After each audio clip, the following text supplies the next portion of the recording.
He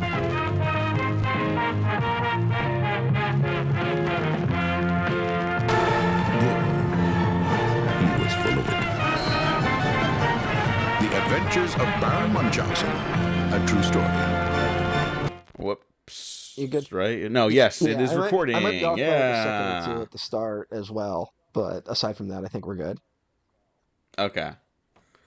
That's fine. You know who else was off by a second or two in their fucked up brain is director Terry Gilliam. Who we're here to talk about today on the Waffle Press failed blockbusters retrospectives. I don't know. He seems chill. I'm your host, Diego Crespo. With me today is my co-host, Matt Garingo. It's been like a month since we've recorded, which is entirely fitting for a Terry Gilliam episode. That this thing hit an insane number of delays. Yeah, this is sort of our Don Quixote. Hey, or the man who killed Don Quixote. Yes, there you go. The man who killed Don Quixote. Which was Terry Gilliam's Megalopolis, which came out and no one cared. Yeah. Both starring Adam Driver. Oh, yeah, what is that? Adam Driver, I think he was just the one guy who got, like, where it's like, he was respected and he still has enough cachet from Star Wars. Like, he's still, like, he's box office, right? So he can kind of get this other stuff funded with his big box office. And occasionally it hits. Like, occasionally it hits. I'm looking at it and it's like, House of Gucci made money. Last Duel did not. Mm-hmm. White Noise, I think, was a Netflix thing. Yeah, so that's 65 is a huge bomb, and that's like a two-act or a two-hander movie. Yeah. Ferrari bomb, which is the best movie of 2023. Megalopolis, bomb. Sorry, Francis, I'm gonna check it out soon though. Yeah. So yeah, that's kind of a shame that he's like his stuff isn't making money. He's a good actor. He's doing really Jim Jarmusch movie next, which he's done a few with Jarmusch at this point, I think, or at least one. Yeah. So he's teaming up with Jarmusch again, but it's also where everyone's like, yeah, we all like Adam Driver, right? Like, like I feel like it would actually be harder to get him to go back to Star Wars than anyone from those movies, right? Like, yeah, which is kind of sad because where his arc ends at The Rise of Skywalker is probably the worst one, and that's saying something for that movie. Yeah. So the great last line. Yeah. Anyways, he's great. He's not in this movie though. Yeah, no, he is not. It was made before he was acting. Yeah, was it made before he was alive? No, it wasn't. No, but like he would have been a child, so yeah. We're here to talk about The Adventures of Baron Munchausen, directed by Terry Gilliam, the 1988 film. Here for the failed fantasy blockbusters. Yeah, Matt. What is our history with Terry Gilliam? You go first, though. I think it's got to be Monty Python, right? Like. What is it with you? Like, Monty Python and the Holy Grail was like the first Monty Python thing I ever saw, which he's in. Yeah. He was a member of Monty Python and he co-directed Holy Grail. So, I'm assuming that's the same with you. Yeah, I think so. Because I grew up, everyone kind of grew up our age, like, knowing about, like, Monty Python, even if they didn't see it. And so, like, I remember, like, the horse clopping. Like, I remember family members talking about that joke with the coconuts and the horse clopping before even seeing the movie, And then... my dad described the fucking killer bunny before. That's the big one, the killer bunny. That was really popular with our age demographic for sure. I had not seen that movie until... probably mid-2000s, right? Okay. The first Terry Gilliam movie I had the pleasure of watching was The Brothers Grimm. Oh, shit. That's a weird one to start with. Oh, Uh, fucking A. Is it mm, weird? yeah. Is it weird? Is it Um, weird? is it good? I could not tell you because it was so long ago. Yeah. But I've seen it. Monica Bellucci's in it, so Mm. you should watch it if you're interested in Mm. great Monica cinema. Monica Bellucci's in it, and I remember a girl gets eaten by a horse in it. Oh my And god, is that what happens? I don't remember that happening. I remember it's like a weird combination of like the big bad wolf, but it's a horse. Like that, it's a weird scene.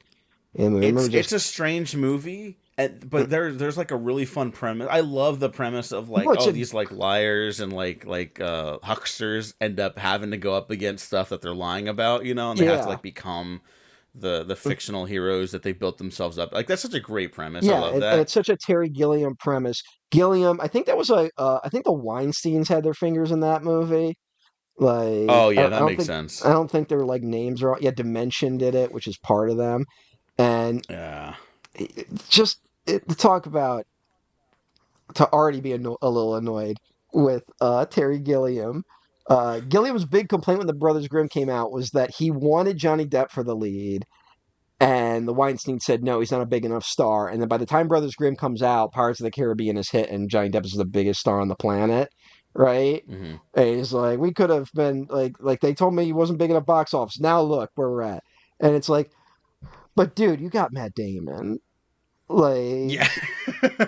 Dude, it wasn't like they swapped him out for some fucking TV star, right? Like it Yeah. was like you got Matt Damon in like the middle of like his run of like the Oceans and Bourne movies. You Hmm. still you still had you still had something there. So I just remember that being Yeah. his. I Yeah. just remember him being like that was his big thing, being like, I wanted Depp, they wouldn't let me have Depp. Why couldn't I have Depp? And then Matt Damon being like, I was happy to be there. I really wanted to work with fucking Gilliam. I think in Oh. every interview, Gilliam to be like, fucking, I didn't want him. So I don't know if I don't even know if there was like if he had problems with Damon personally. I just remember that was like what he wouldn't shut the fuck up about in 2005. And because it was kind of that movie was kind of advertised towards like kids, like as like a fantasy adventure film, Hmm.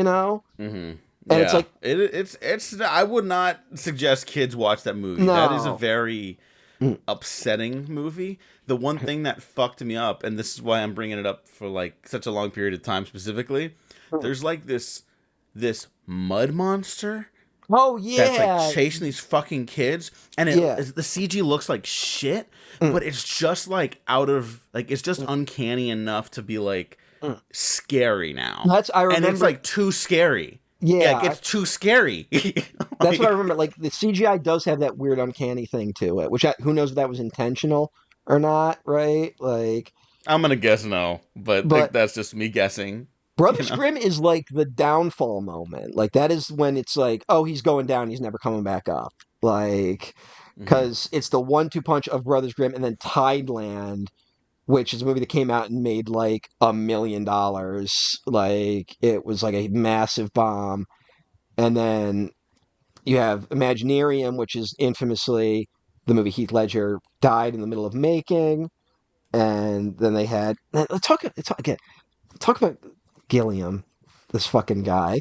So, all right, do you remember when Imaginarium, like where it was like that movie might not ever come out now because they can't finish it? Do you remember this? Were you like you aware of Hmm. Gilliam at this time?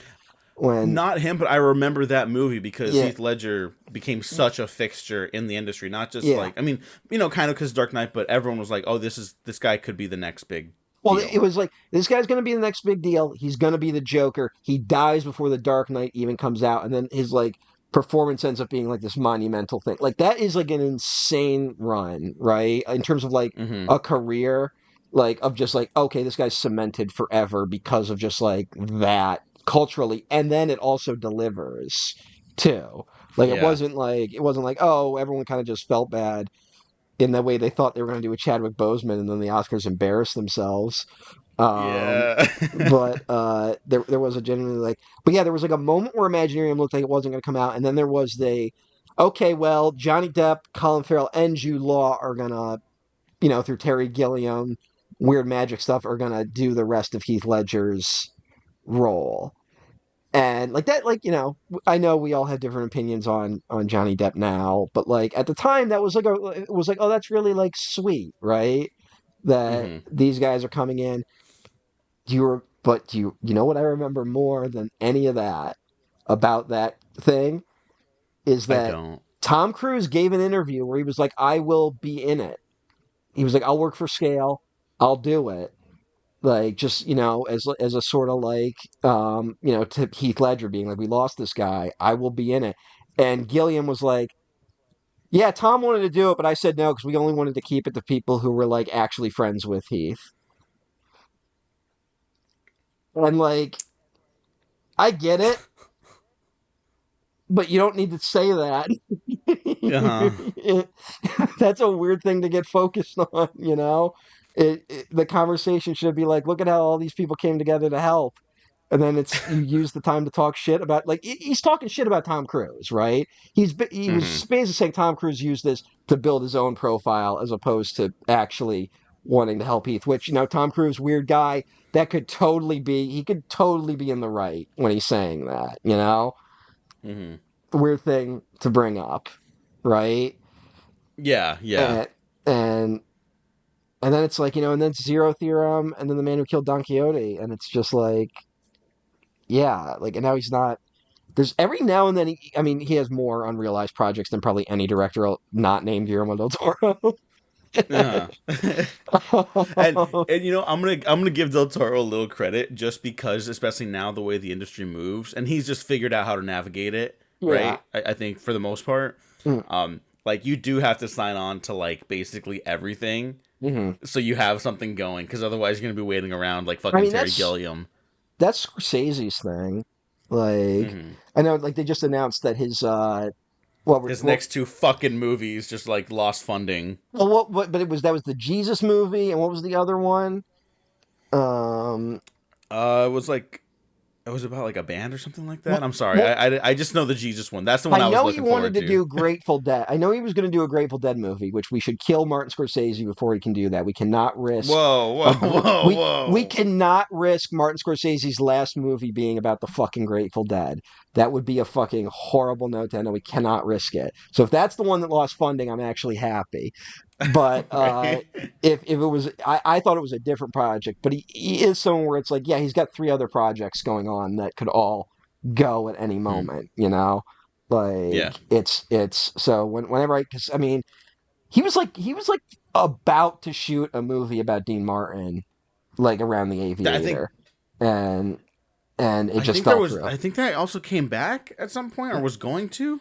Yeah, well, there's been a few of that like that. Well, it's one he's always circling it because that never got made, and then fucking Maestro was the other one that like he was Oh yeah, working yeah. on that movie forever, and then it didn't happen, right? Which is Frank part of Sinatra. It was going to be a uh, Sinatra biopic he yeah, was that's working on. so that's the one that fell through with Hmm. with Jesus, Sinatra and Jesus, which are two equivalent figures and for Italians. I mean, hey, in my opinion, no, you're not no, off no, base no. as a Hey, non-Italian. but it's like the Grateful Dead is the other one that he has been circling, and it's like I do not want that. I fucking hate the Grateful Dead. So I don't want that to happen. But who knows? Seems like musical biopics are one of those things that you can kind of sneak through now, right? Like where it was Hmm. like Baz Luhrmann got to do Elvis, like where Yeah, and that's then a everyone's or a lot of people are like, "Wow, that was great," even if they don't like Baz Luhrmann. yeah, but also it was like it's a Baz Luhrmann movie, right? Like it is Oh not yeah, totally. and also I do like that because the problem with music biopics is that you have to work with the estate, and the estate doesn't want you to make the musician look bad. That's been the problem lately Hmm. with a lot of these projects. So it's very smart that he used Colonel Tom Parker as like the, framing device of that movie. So it's his narrative. So we can blame him for anything bad Elvis might have done, like marrying an underage girl. I was gonna say, yeah, Colonel Tom Parker made him marry a teenage Yeah. girl. He's innocent. Elvis is innocent. Me and Elvis, we was partners. Um, Oh, no. he he's Don't doing say a that after that horrible statement. hey, I'm just somebody. Hey, he's doing well. Also, isn't Baz Luhrmann's now? He's announced to do a Joan of Arc movie, right? Yeah, which is like kind of perfect, That I is kind think. of me and Joan of Arc. We was partners. I'm sorry, I can't not I picture Colonel Tom Parker in anything now. Like no, he should be in every movie. that is the Like we performance. need to keep like those AI like Yeah, augmented bullshit that these studios are trying to pull like no, out of the industry. We need to keep that away. no But if someone AI. was like No AI could capture that performance though. Like that is why we no, need no, real totally. people, because it's like Tom Hanks should not be playing Colonel Tom Parker. There's no reason for him to be that role. He is. That's the performance he gives. It's amazing. Like, Yeah. No, but that character should just pop up whenever you're watching a movie. Like, you have a special feature segment, right? yeah. And one of the special features is the Colonel Tom Parker edition. Yeah. You just have Tom Hanks walk on across the It was screen, you, the you know, audience, who killed. it, who killed the Brothers Grimm. Yes. Who killed You were Baron the man who Munchausen? killed Don Yes, Quixote. yes, it's that every time. It's that, and me and Don Quixote, we was partners. Um, fucking, oh my God, amazing stuff. um, yeah. Oh, but and going back to the Terry Gilliam history Yeah, yeah. stuff, I do also have to shout out my cousin Carlos when I was like, God, I must have been like 17, 18. Mhm. He pulled out the very first Criterion disc I'd ever Oh seen. yeah, It yeah. was unopened, Mhm. and it was Brazil, and he was like, "This movie's crazy. Mhm. You want to see this at some point?" I And think he that let me borrow it, and I finally saw it. I think that is most people's introduction to the Criterion Collection is Yeah, Brazil. Brazil. I, Everyone's I, like, "You gotta watch I this really, fucking movie." I'm actually trying to think of what my introduction to it was.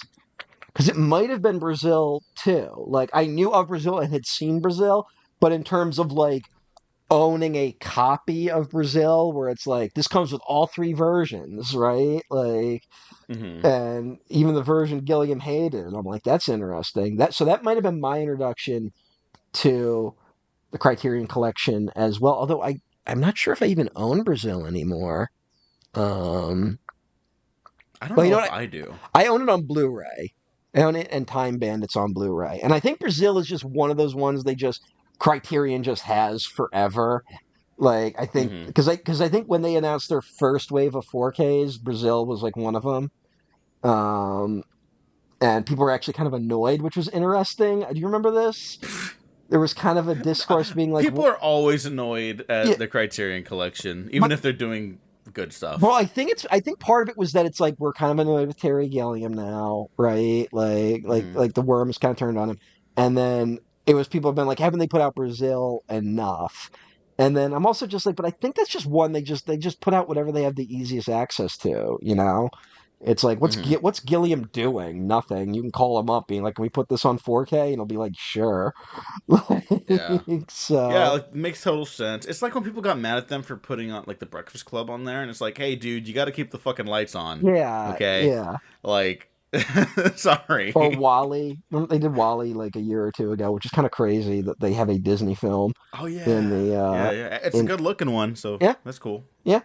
I mean, if you're gonna put out a Pixar, Um, that's one of the ones put out. Like, you oh, know, I'm very sorry to make this about Alien again, but I'm pretty sure my cousin also recommended I watch Brazil because we had like Alien Resurrection was on TNT like all the fucking time, or like one of those oh, channels all the fucking time, right? And so like we would like watch segments of that movie together, like at like a relative's house or something like that.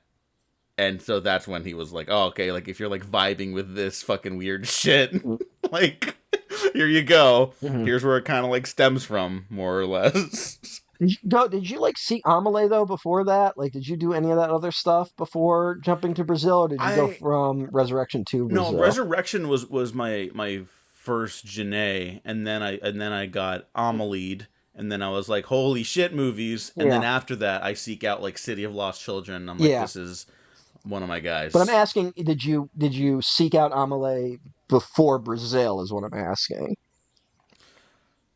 I don't think I did.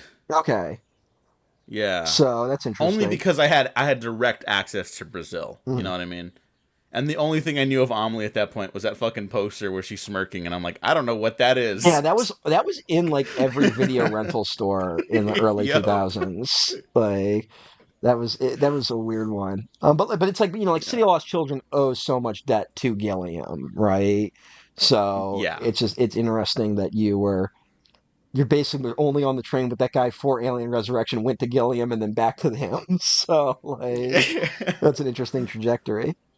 Um, yeah, to bring it back to me, I remember the Brothers Grimm just being advertised a ton, and then I remember Monty Python and the Holy Grail, obviously, which I probably saw when I was like 5 or 6 years old, like really young. Um, and I think it is. I think it's one of those movies where it's like that's a foundational movie for nerd culture and by extension the internet. Yeah. Like that is such a that is a as such a. Although I guess that must be dead in a post Ready Player One world, right? Because isn't the climax of the Yeah. book Ready Player One that he has to quote all of Monty Python and the Holy Grail? Oh my God, is it? I think that's the climax of Ready Player One, the book. Uh, That's yeah. That movie's a masterpiece compared to that. yeah, well, that's what I was saying. Like Spielberg should have gotten the best screenplay adaptation for Ready Okay. Player One. Okay. Well, Like, let's slow down a little bit. yeah, I'm just, hey, I comparatively, are you telling me I'm No, wrong? comparatively, no, comparatively.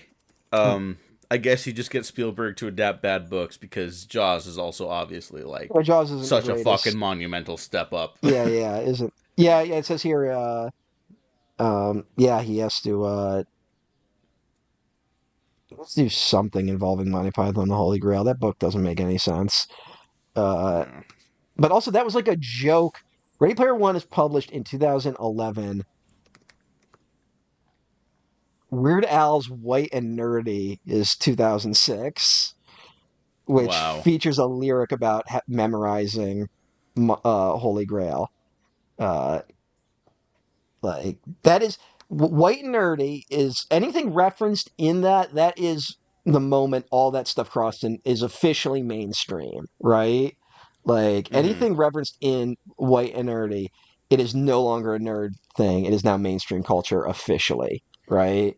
So Yeah. 2006 is that moment. If you weren't into it before 2006, you were too late. So uh, so I got a little bit on Monty Python in that sense. Um, Hmm. isn't like I'm trying to remember. There's something you can do in one of the Warcraft video games that is a Monty Python Holy Grail reference. Like if you put a It might be World of Warcraft. uh no, I think in one of the Warcraft games, if you type in a cheat that is a uh reference to Monty Python, it like does something, but I can't remember what it is now. You know, Uh, let me check. So I have actually some good news on the Warcraft 3 front. mm, Um, the reforged version mm. has the original Warcraft 3 models and gameplay like available Oh, in it. Like you have to like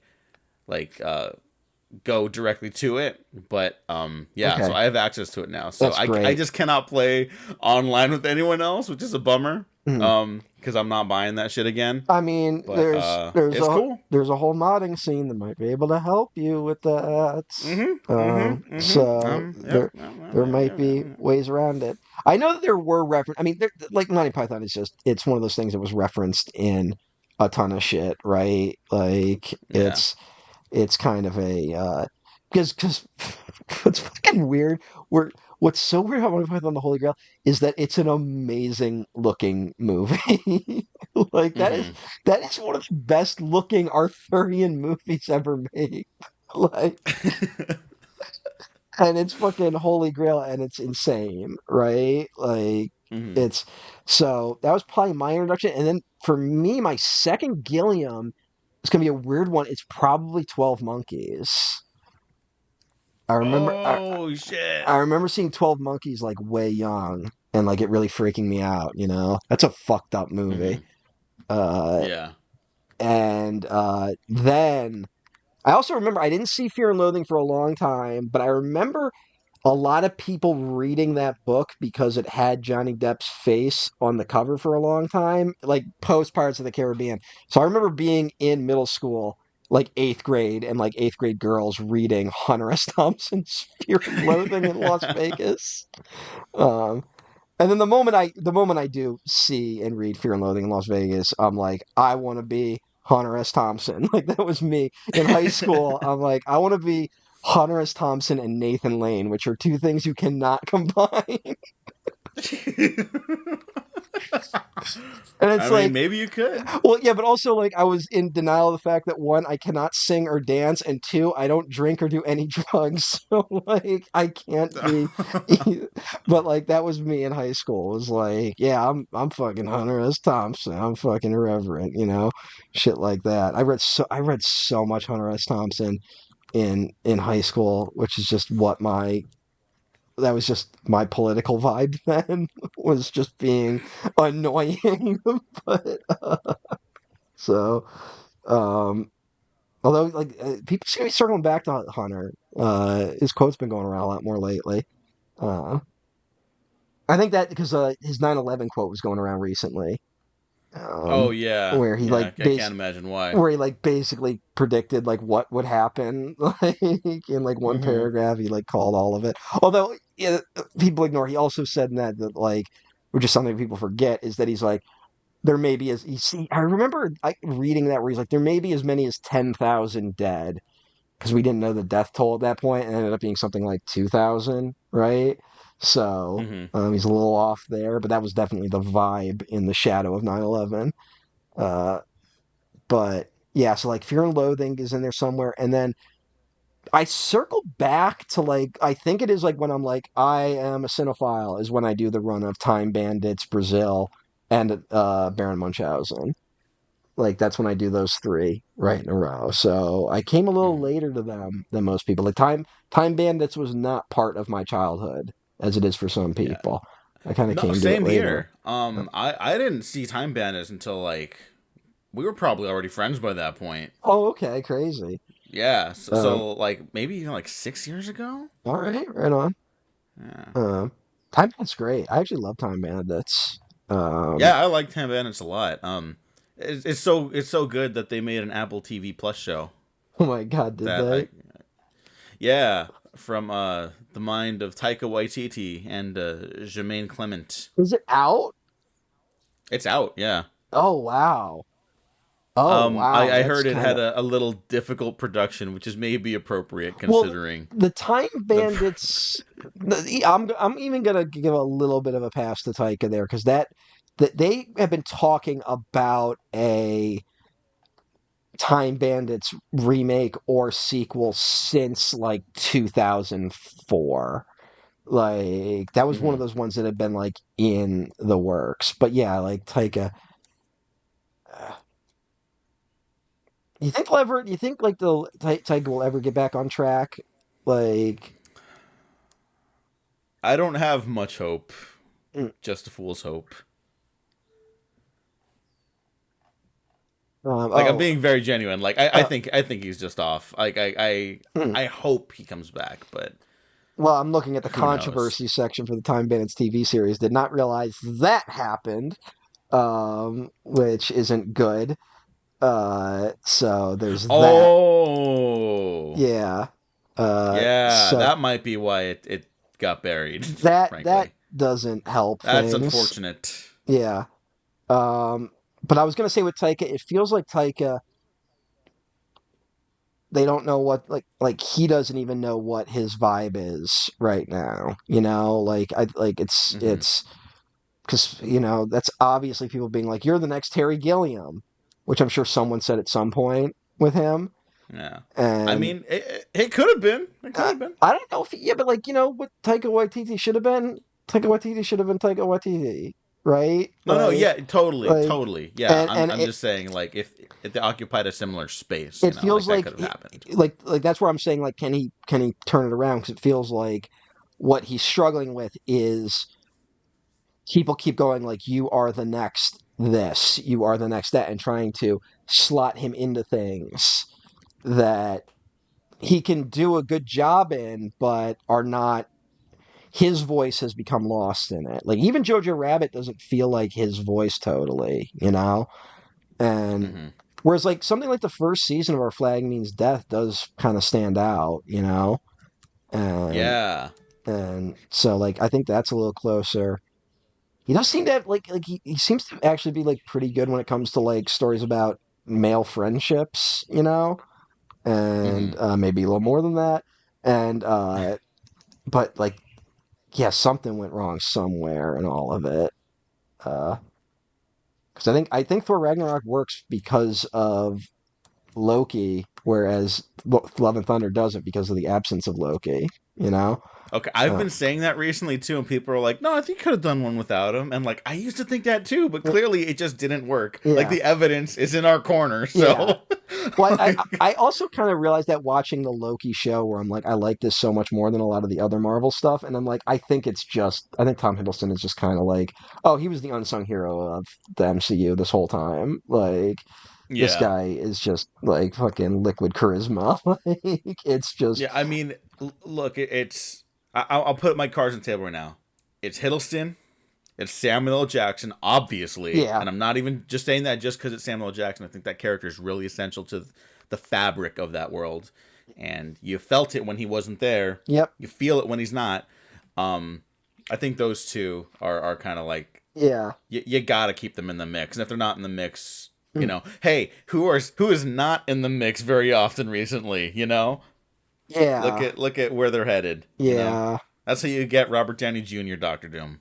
I mean, I guess like, cause I guess Downey Jr. Would be the idiot's choice for the third person, right? Like that. Yeah. Because I mean, it is, but then like everyone started sounding like him at a certain point. Yeah, I Um, mean that first Doctor Strange just sounds like him. yeah, I'm so glad that's not in the second one. Um, what's cool just in Multiverse of Madness where like they actually called the characters Doctor Strange and Scarlet Witch.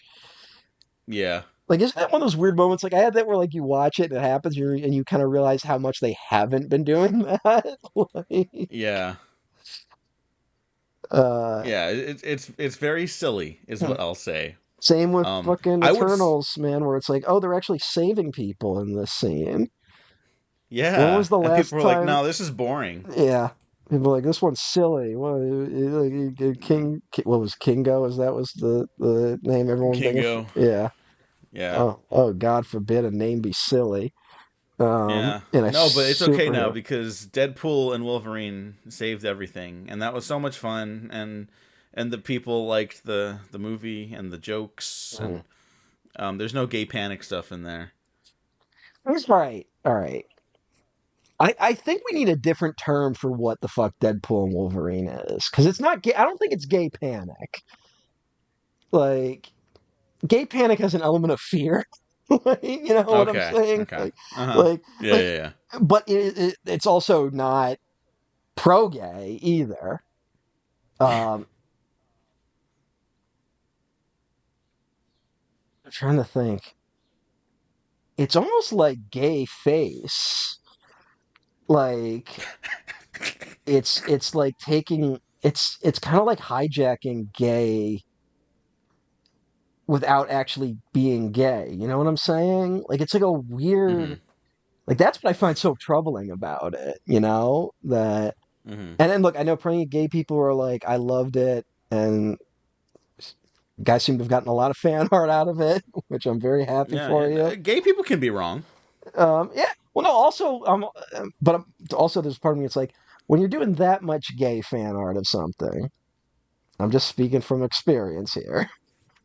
When you're doing that much gay fan art, you're usually doing it because it is lacking somewhere else. Hmm. Usually, you're making up for something that wasn't there, right? I Mm-hmm. mean, that's the entire foundation of fan fiction was the fact that women fans of Star Trek really wanted Kirk and Spock to kiss, which was never going to happen on the TV show. And that is one of the foundation. And so yeah, Deadpool Wolverine is weird. I guess I'm still kind of like I can't be like it sucks, but it's also like if we're still doing like that, then we're not like going backwards on gay stuff as much as I maybe fear, you know? I don't know. I'm Mm. trying to find a silver lining in that, right? Like, Yeah, because yeah. people aren't just walking out of that being like laughing about it being gay. There's almost like a like celebration of the fact that that of how gay they think that movie is, even though that movie really isn't, you know? But Hmm. like people that like it seem to celebrate that element of it as opposed to talk around it. Like I kind of I'll forever have to give the first Deadpool a pass because it upset people because there's a pegging scene in it, you know? Hmm. Like where it's like that's so lame, but then if it upsets the right people, then I'm like, right on. Yeah, it's like, yeah, maybe you got something here. Whereas Deadpool 2, I don't even remember what the fuck the second Deadpool was called. Um didn't seem to have anything Oh, like that with it. Now that I no, you want to know what's like? I mean, they have like they open with like a fridging element in that movie, mhm. and you want to know like how fucking off base those writers are. They didn't even realize like fridging was like a term, and they've been writing movies for like 20 years by that Oh point. my God. They did, and it's like Yeah, it wasn't like a blatant thing, like it was a like they did it. Like I thought like when I thought it was a almost intentional thing. No, no, that's they were like, oh no, we couldn't figure out what to do with their relationship, and I was mhm. like, oh shit, Yeah, oh that's you not guys aren't up for no, you're this. not. You're not. That's bad. Um, Yeah, but none of that Terry Gilliam's Deadpool though. no, no, never. No. No, that would be like a war crime, I think. Um, Now look, I know we're far past this, but let's pretend the MCU didn't exist and you were going to give okay. Gilliam a superhero movie. What would you have given him? Like peak Gilliam. Like you can pick any, like Yeah. whatever you Oh consider peak man. Gilliam. It would have to be an obscure You character, know right? what? Like he couldn't do, like you couldn't get, No, you know what? I think you could do Doctor Strange. I think he could have done it. Like maybe that's just because I'm thinking about Doctor Strange 2 again, and I'm like, man, what a fun movie. yeah. Um, I think he could have done something with that. Hmm. Hmm. Is that too obvious? I think here's what's weird. Gilliam's American, but I think Doctor Strange is like too American for him. Like Gilliam has such a Okay. European flavor to him. Like you kind of need you need maybe an Oh, what about Hercules? Hercules. I mean, like there you could do that. I was gonna think maybe Excalibur, the series, um, Hmm. like the comic series. Maybe he could do that. Uh, he was circling Watchmen forever. Like he was one of those guys that was like maybe he would do Watchmen. Oh Um, yeah, how have we not talked about that? yeah, Yeah. and I would have liked to have seen that, y- even though his version sounds like absurd. yeah, it's like I've read. Have you read that script? I've not read the It's script. I'm bad. familiar with like the concepts though. Mhm. It's bad. Someone seems to have run fucking a shredder through Terry Gilliam's unrealized project Wikipedia page because like it doesn't look very good. Mm. He almost did Gorman Gas. That would have been interesting.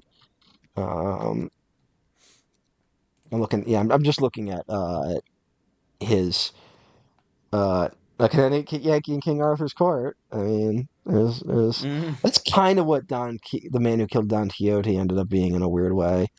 Um, Mm. he was famously J.K. Rowling's first choice for Philosopher's Stone. And the first Harry Potter movie.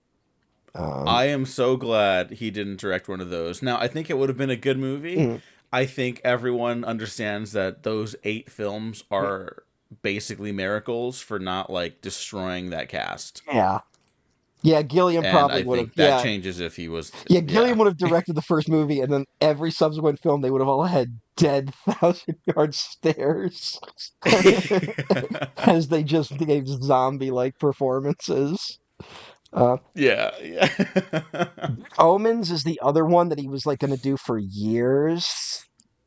Uh, where it Oh, was it was going to hey. be Depp and Robin Williams, which I mean, like look, everything about that is aged weird now. God damn, I kind of wish that had happened. Like, I do too. uh, Yeah. The film was Because like canceled. when would that have happened? Was that The like film was canceled due to the then occurring aftermath of the September 11th attacks. Fucking ah what? Fuck you, Hollywood. God damn it. yeah, what the fuck is that? It's like, oh, we can't touch religion. That's what it is. It's like, oh, we can't do anything with religion in it because that'll upset the Christian right, which desperately wants this to be a holy war that kills us all.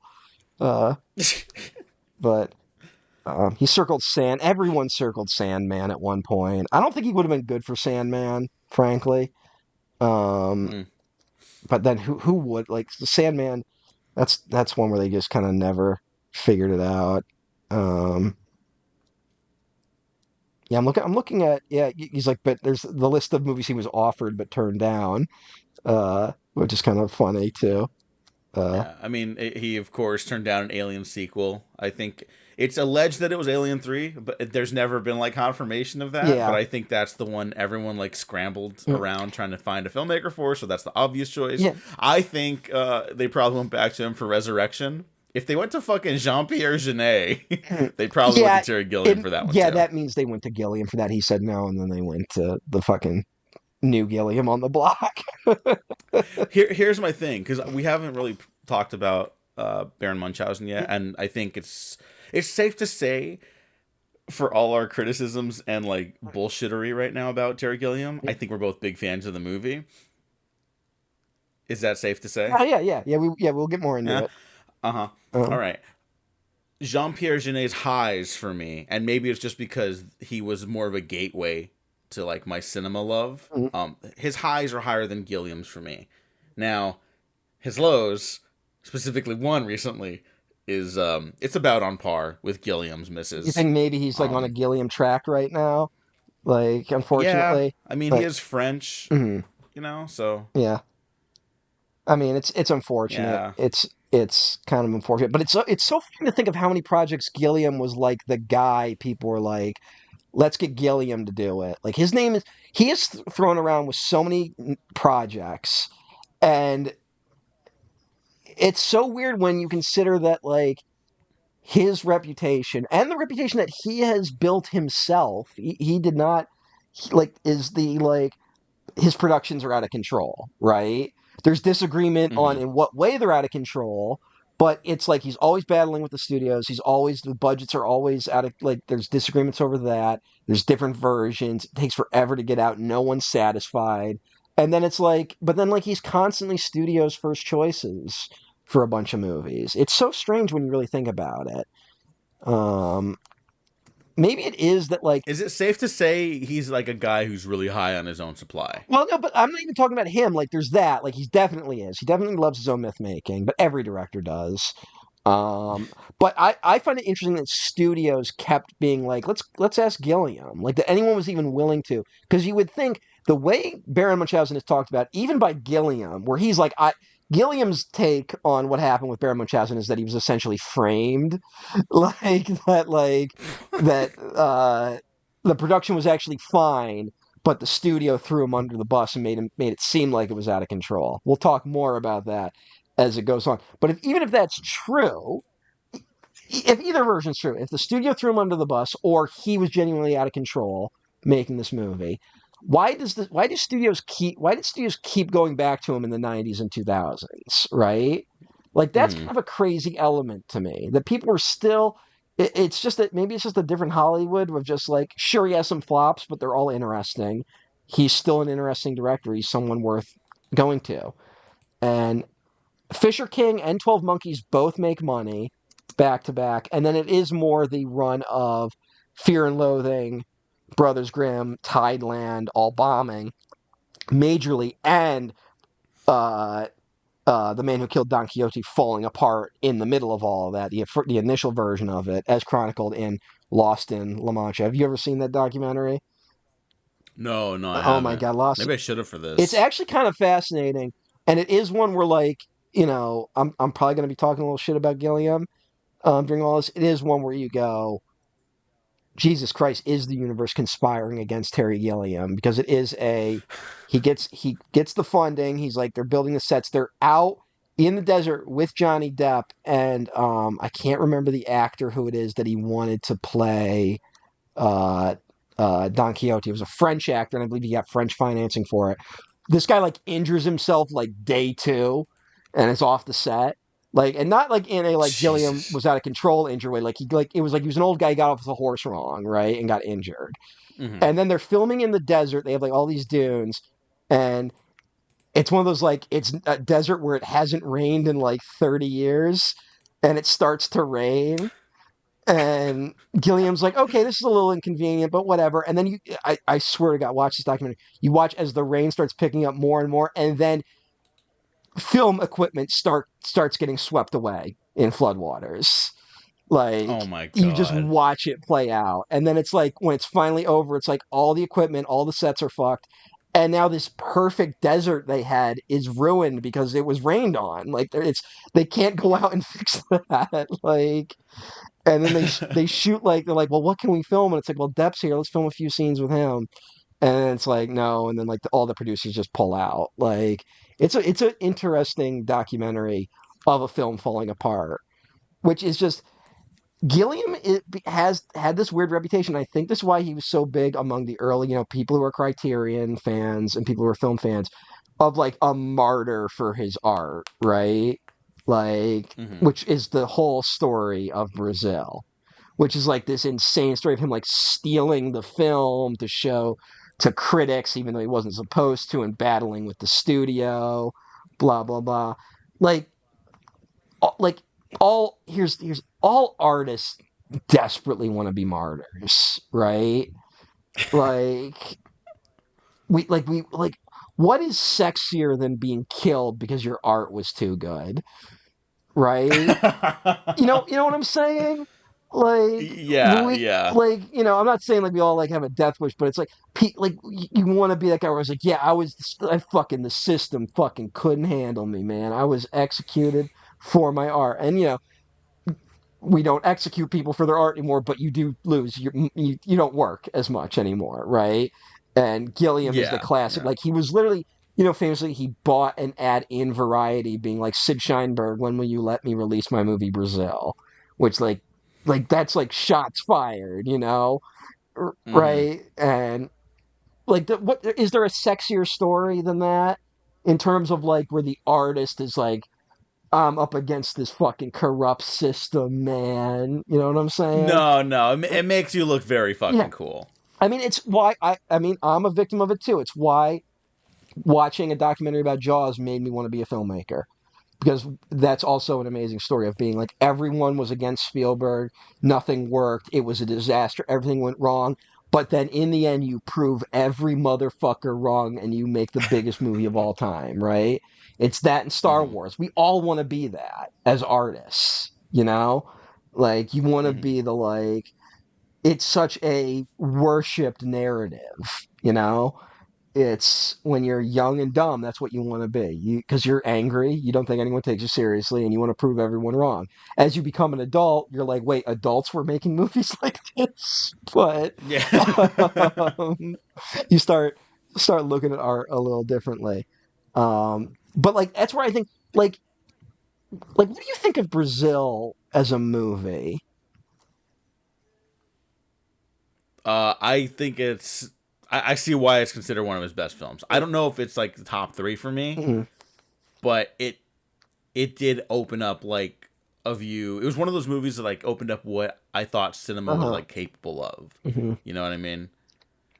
I haven't seen it in years, so I wouldn't. I don't know if I could say it's a great film to me now, but I have considered it a great film for my entire life, or since I've seen it at least. It was never that, like, I know for a lot of people it is that movie. It is like Ryan Johnson talks about Brazil all the time, right? Hmm. Like Brazil is one of those like, oh, this opened up what cinema could be. It's Doug Walker's favorite movie. Okay, I don't like it anymore. I was there with Ryan Johnson. I'm like, fuck yeah, No, absolutely, look, Ryan Johnson, genius. And no, then nope, never mind. no, look. I think based on Doug Walker's analysis of The Wall, I'm guessing that he watched a version of Brazil that doesn't exist. You know what I'm saying? Like, you think Yeah, yeah. like his whatever his read on Brazil is not what Brazil is, so we can discount his opinion. But I will say, Brazil as a movie that I definitely loved at a time in my life, it has definitely kind of cooled on me as I've gotten older. I think I part think of that's why I have that qualifier for yeah, the record. I'm like, maybe it's just one of mhm, those, like not to get into a whole mhm. like other political thing, but I'm like, like the fucking just this the Gilliam angle of it all, like the self-sacrificial artist, and I'm like, I'm Yeah, not trying to get into like Ayn Rand territory here, yeah, you know what I yeah. mean? Yeah, Like, it's very Fountainhead.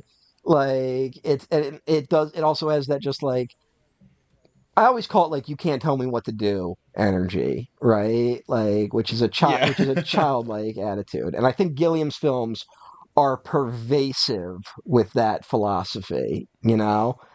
And Mhm. I think we end up it was one of those things where we gave directors that sort of pass to be that way for a long time. And I think that's going away. And unfortunately, I think it's going away partly because that's just where the industry has gone as a negative. But I also think that even film fans have turned on it, which is a little unfortunate, just because I think we are losing um, the type of filmmaking we see from Time Bandits and Brazil and The Adventures of Baron Munchausen. Right? Like we're not getting Mhm.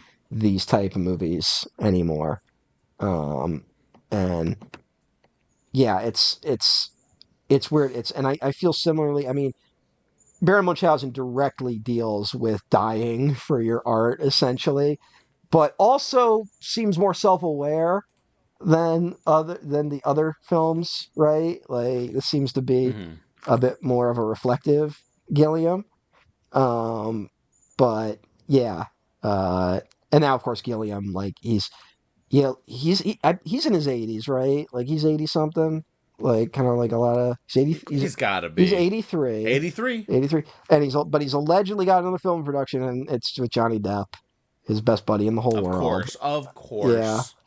um, yeah. It's the Carnival at the End of Days. It will star Johnny Depp alongside Jeff Bridges, Adam Driver again, Jesus um, Christ. and Jason Momoa. Have you? Uh, Oh. Johnny Depp. I'm sorry. I just got caught off guard because I saw the poster for it on Letterboxd, which I don't know if that is the Probably actual not. Probably like. not. Uh, Yeah, I feel like that's just a thing someone made. yeah. But Jesus Christ, that was like Mm, that gave me a visceral yeah. reaction.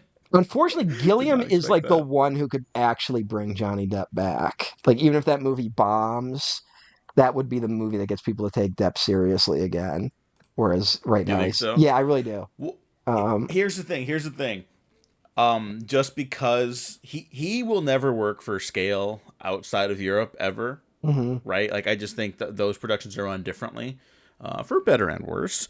We're talking But about Depp or I Gilliam. Okay. Depp, sorry, Depp also, you have to like insure him Yeah. in Hollywood, and I think like no That's gonna. studio will cost like will pay for Yeah, that. I guess it was the thing of like it was worth it for a while because his movies made like $500 million, and now his movies aren't doing that. Yeah. Yeah, and I So. mean, people are always trying to bring him back. He's got producers here that still love him, Mhm. but it's just a very big uphill struggle. And thankfully, it looks pretty good Yeah. that the struggle will at the very if it's not gonna last forever to stopping him from working Yeah. here again, it's gonna be a while, I Mm. think. His biggest mistake was that fucking trial, man. Like I know people go like he won that, and I'm like, nah, dude. Like, like I think like on the internet he kind of won it, but then the internet's not the real yeah. world, and Well, like also, there are still people that are it, like there are still people that are like, oh, like, well, like it was they're on his side, but really I and now he's saying like, oh, like don't make like hope your life doesn't become a soap opera like mine or whatever, some bullshit. another martyr. He Yeah. yeah, he was the one who pushed for it to have cameras and be televised and shit. Mm. So just pointing that out. Yeah. Um, He's allegedly playing the devil in the Carnival of Days, which is exactly what he looked like during that whole fucking trial. Like, yeah, I mean, he looked sinister. It felt like a very, I'm just gonna say, it felt like a very Trumpian move. of just Mm-hmm. of being like the people who like Donald Trump don't actually like Donald Trump, but they like being close to the power Donald Trump exudes, right? Yeah. Like, and it really felt like a very calculated move on Depp's part in that respect, which makes it even more fucked up, you know? Like, Mm-hmm. it's yeah, I think that did more damage to him than people realize. Yeah. Because like it's And I mean, like that Rolling Stone article from almost a decade ago now, yeah, it seems like. Probably when he less. was But like like that thing is still just such an indictment yeah. of Well, that's the other thing is who that he's become. he's in so much debt now that like he kind of has to work. So like they're pushing. It'll be, but like if Gilliam and now maybe Tim Burton, if they both throw him a lifeline, that could be his pathway back. You know, and Yeah. if here's my prediction: Gilliam, if Gilliam gets that movie made, Tim Burton's going to make another movie and be like, I'm reuniting with Johnny Depp. And then Depp's going to give an interview where he owns up being like, look, like I actually did make a lot of mistakes in that relationship. And he might even try to do a public reconciliation with Amber Heard. And it'll be very calculated. I'm not saying any of this will be genuine at all. But Mm-hmm. if I had to predict what he's going to do, it's going to be that. Like, he at the time it made more sense for him to go on the attack. Now he has to look like actually I didn't want it to go that way, right? Yeah. And um, but I remember there was all that like they're cutting her out of fucking Justice League. Remember all that talk? Uh, Yeah. yeah, that happened, right? Remember when that happened? You Mm-hmm. fucking idiots.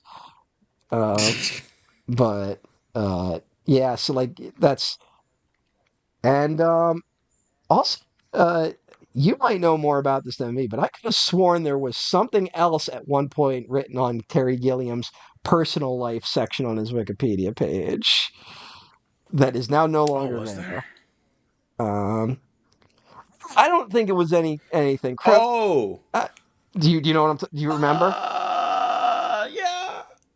Yeah, that is shocking that that's no longer there actually. What was it?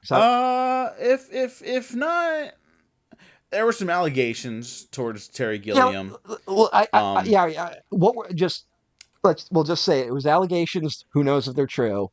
But what were they exactly? Because like that's what I'm struggling to remember. um let me look up the actress's name cuz she's really terrific and it's a shame that Hmm. that she had this happen to her. Um Ellen Barkin, I believe, was the one who Oh, tweeted like pray you never get stuck in an elevator with Terry Gilliam. okay, yeah. That's what So the exact allegations I believe were yeah, harassment probably a groping, which is a and crime. yes. Which is that's assault, brother. Like that's not good.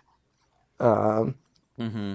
Mm-hmm. but yeah, it And was on I don't know the it was on his. A lot of people's Wikipedia pages have been getting cleaned up in recent years. Is all I'm saying.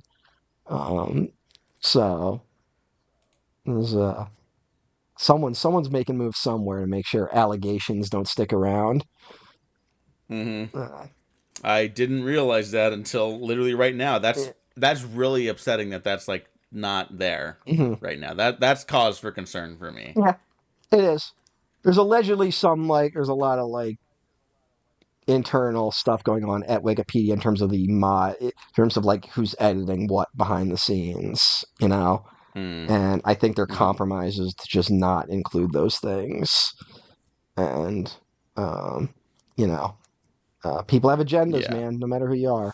Um, Yeah. and so, Also worth noting, Lena Headey. I don't think she had any sexual harassment or assault allegations against Gilliam. She did say that she was harassed by Harvey Weinstein. But Gilliam did bully her and like she like cried in her car yeah, I because think I mean Terry Gilliam's yeah, just a fucking asshole. Lena Headey, That's the end of the story. yeah, He's an is asshole. that he's an asshole and he's never he doesn't take that much accountability for being an asshole, you know? Um, because we talk about the production of this movie being a disaster. He blames everyone else, right? And Mm-hmm. I'm going to go on a limb, and this isn't a defense of the man, but I'm going to guess that the truth lies somewhere in the middle where he was being fucked with by the studio and that he did have problems with the studio. But at the same time, he was probably a huge asshole.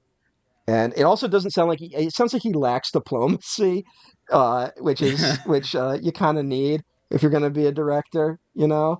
You can't be, Mm-hmm. so they're like that just for starters. And then you got stuff like, um, Sarah Polly being like, yeah, I was a child on that set, never felt safe, and like, Jesus. and she said like, look, I just didn't feel safe. Like she's actually been very diplomatic about it, where she wrote about it in her book, and she's like, yeah, I never felt safe. It was dangerous. Explosives went off like way too close to me. Eric Idle has like been out there being like, yeah, like I was with her during a lot of those scenes, and they were kind of a nightmare. And most of the other people that could corroborate those things are dead. So we John Neville and Oliver Reed, who Oliver Reed definitely would be talking shit if he was still alive. Uh, but yeah, it was allegedly not a safe set. But she's also been like, look, but if you love the movie, like I get it, it's a great movie. But it's just like he should at least own up. He seems to lack an ability simply to go, yeah, I fucked up, right? Like I shouldn't have Mm-hmm. done that. Which if fucking admit he made mistakes. Hard. I Like know. what's going on there? Yeah, no, it wasn't just he said he made mistakes. Friedkin straight up said, I Yeah. was wrong. I wouldn't have done it that way today. And that is growth. Yeah. That is what you want from these people, frankly. It's the least you Yeah. could do as a human being. But no, Terry Gilliam doesn't say sorry. He doesn't Yeah. say, Has I he was ever said wrong. I was wrong in a way that wasn't like I If he in, has, someone please link it. Because, like, in genuinely, a I way do that want to was see like that. I was wrong. Not I was wrong for working with that studio, right? Where it's like it's the studio's fault at the end of the day. Mm, Like as he ever, it's just yeah. it's that thing of like when I was younger, I probably would have been more on Gilliam's side of being like, yeah, fuck the system, man. Now that I'm older, I'm like, something doesn't smell right here, Like he does these. You know what? This is maybe a good lesson for everyone to Mm, take away from filmmakers. Like, look at how they talk about work that's mm, less well received. More than just being diplomatic. Like, no. Think about, like, Joss Whedon, like, oh, Alien Resurrection, they used my script, but they did it all wrong. Everyone else yeah, is wrong about that movie. And it's like, yeah, well, no. And then, look, Terry Gilliam here versus, like, even, a flawed filmmaker like Shane Black, who has never laid blame at any of his recent poor yeah. reception, specifically The Predator. He's not blamed anyone else. He's like, I was in charge of that movie's production. Like, I made the He mistakes even there. owns up to Like, mistakes he really shouldn't. that's He even that's owns a up to big mistakes on his deal. other movies that he really shouldn't even own up to. Like Shane Black will talk shit about movies that are great that he's worked on in terms of him making mistakes, right? Like so there are also I Mm-hmm. don't know if people this could be something that I just love. Terry Gilliam also I think is responsible for a lot of the anti-Spielberg feelings that used to exist around the. I Oh, think is he was he? one of the guys pushing the uh, Kubrick and Spielberg weren't actually friends, and that Kubrick never would have ended AI that way. I remember Gilliam specifically saying that in an interview somewhere, where he was like, AI is such bullshit. Like Spielberg took the guts out of what Kubrick would have done. Like he was like really big on that. Probably because Gilliam sees himself more as Kubrick than he does Spielberg, right? And he doesn't understand how someone like he probably Mm-hmm. Yeah. because I don't who knows who knows, but there's all these stories about Kubrick would like randomly call up directors, right? And just start talking to them. Mm-hmm. I mean, and like he called up Steve Martin, was like, "Hey, Steve Martin, I think The Jerk is one of the best movies ever made." Like, and and in retrospect, it's like that's like one of the greatest endorsements you can get, right? Like Kubrick calling you up and saying, "I think your movie's Mm-hmm. great." Gilliam maybe never got that call, and the idea that Yeah. Kubrick not only called Spielberg but were on speaking terms and basically I wouldn't say friends. Everyone in Hollywood probably over exaggerates their relationships, but we're at least on better terms. Probably irks Gilliam a little Mm-hmm. bit, right? That, but also, and not Yeah. to say that Kubrick also called the people like John Landis, um, and I think post Blues Brothers. I think before the Twilight Zone thing, though. Um, but also Landis is full of shit. It would be fucked up if we found out like immediately. It was like actually he called me Yeah, that would directly be after weird. the incident to say he But was really also looking forward Landis, to the movie. I saw an interview where he was like, yeah, yeah, because I think it was on The Shining, and he said, yeah, he said, Kubrick called me, and he mostly just asked about money. He was like, how do you get funding for your movie? He said, like, we didn't talk about directing at all. We talked about funding, which is interesting. But yeah, so I think, and I also, if I'm reading between the lines a little bit, uh, the big battle with Brazil, which is literally the name of the documentary, the Battle for Brazil, which I believe is on the Criterion disc, um, about that movie's production, which is part of building the mythology around Gilliam. Uh, Sid Sheinberg was the head of Universal at the time. He was the one who was causing all the problems. It was his 90-minute edit that was the big thing, the Love Conquers All version, the 90-minute version of Brazil with a happy ending. Uh, Mm. Sid Sheinberg, very close to Steven Spielberg, and was allegedly, Spielberg was basically is That's basically the guy that kept right. Spielberg from getting fired off of Jaws. So there could be a proxy war happening there, right? Could Mm-hmm. be like Spielberg could have put a good word in me with Sid Sheinberg, but he didn't. So fuck Spielberg. And probably could have done that, but also he's not obligated to do that, right? So, um, Yeah. People can do a lot for other people in the industry. I think it's also important to recognize people are like fighting yeah, their own battles there, for better yeah. and worse, obviously. But like, it's important to take care of people in your It's a, in your areas of expertise, in your circles, your communities. If someone isn't there for you yeah, 24/7, it's probably because they're a little busy. yeah. Hopefully not that they're an Also, asshole. And then there's no nightmare stories also, if about you're trying that to be a at least. martyr, So it's a dick move to ask people to be a martyr with you in the film industry, frankly. Like, well, and yeah, maybe in yeah, any well, I'm industry. saying like, look, there's some things where it's like people should take a stand on it. I think there are some things where I'm like, yes, it's gonna fuck your career, but there are some things where people should take a stand on. Now, people in more protected areas should take the first stand, as opposed to the more vulnerable people in the industry, obviously. But in terms of like Hmm. getting a movie out there, that's a tall ask to expect someone to go down with you if you're going to be a public martyr about stuff.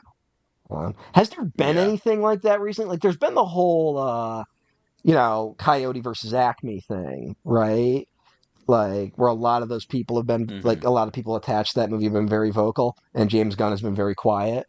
Um, Hmm. and, uh, yeah, yeah. Hmm. And, like, that's probably the closest, but it's also not one where people, like, there's no, like, face of it, right? Like, it's more just, like, get the movie out there. Yeah. And it seems like that's just not going to happen, at least so long as Zaslav's in charge. Uh, I do feel like the Batgirl and those movies, they will reappear one day. I don't think they're gonna. The moment they can find a way to make money off of them, they'll get them out there. You know what I'm saying? But Yeah, yeah. Zaslav does have to be It's gone for his that to name is happen, I on it right think. now, so it's like too much of his reputation is at stake. Yeah. And there is weird. Yeah. Although Go allegedly, ahead. well, just allegedly, Adil and Bilal, my Bad Boys directors and the directors of the former Batgirl movie, did say like when they got the news their movie was being pulled, they found out like when they were out of the country and they were like trying to find people to get them off the servers, Mm, anything, please, and everyone was mm, getting locked out. So there's a very real chance that I think you're right about yeah, Coyote versus Acme. you never I don't know know. about Batgirl. I think I that think one they might might have actually held be on to it gone. because I think that would have been a if if Flash had hit bigger, they might have found a way to put it out. You know what I'm saying?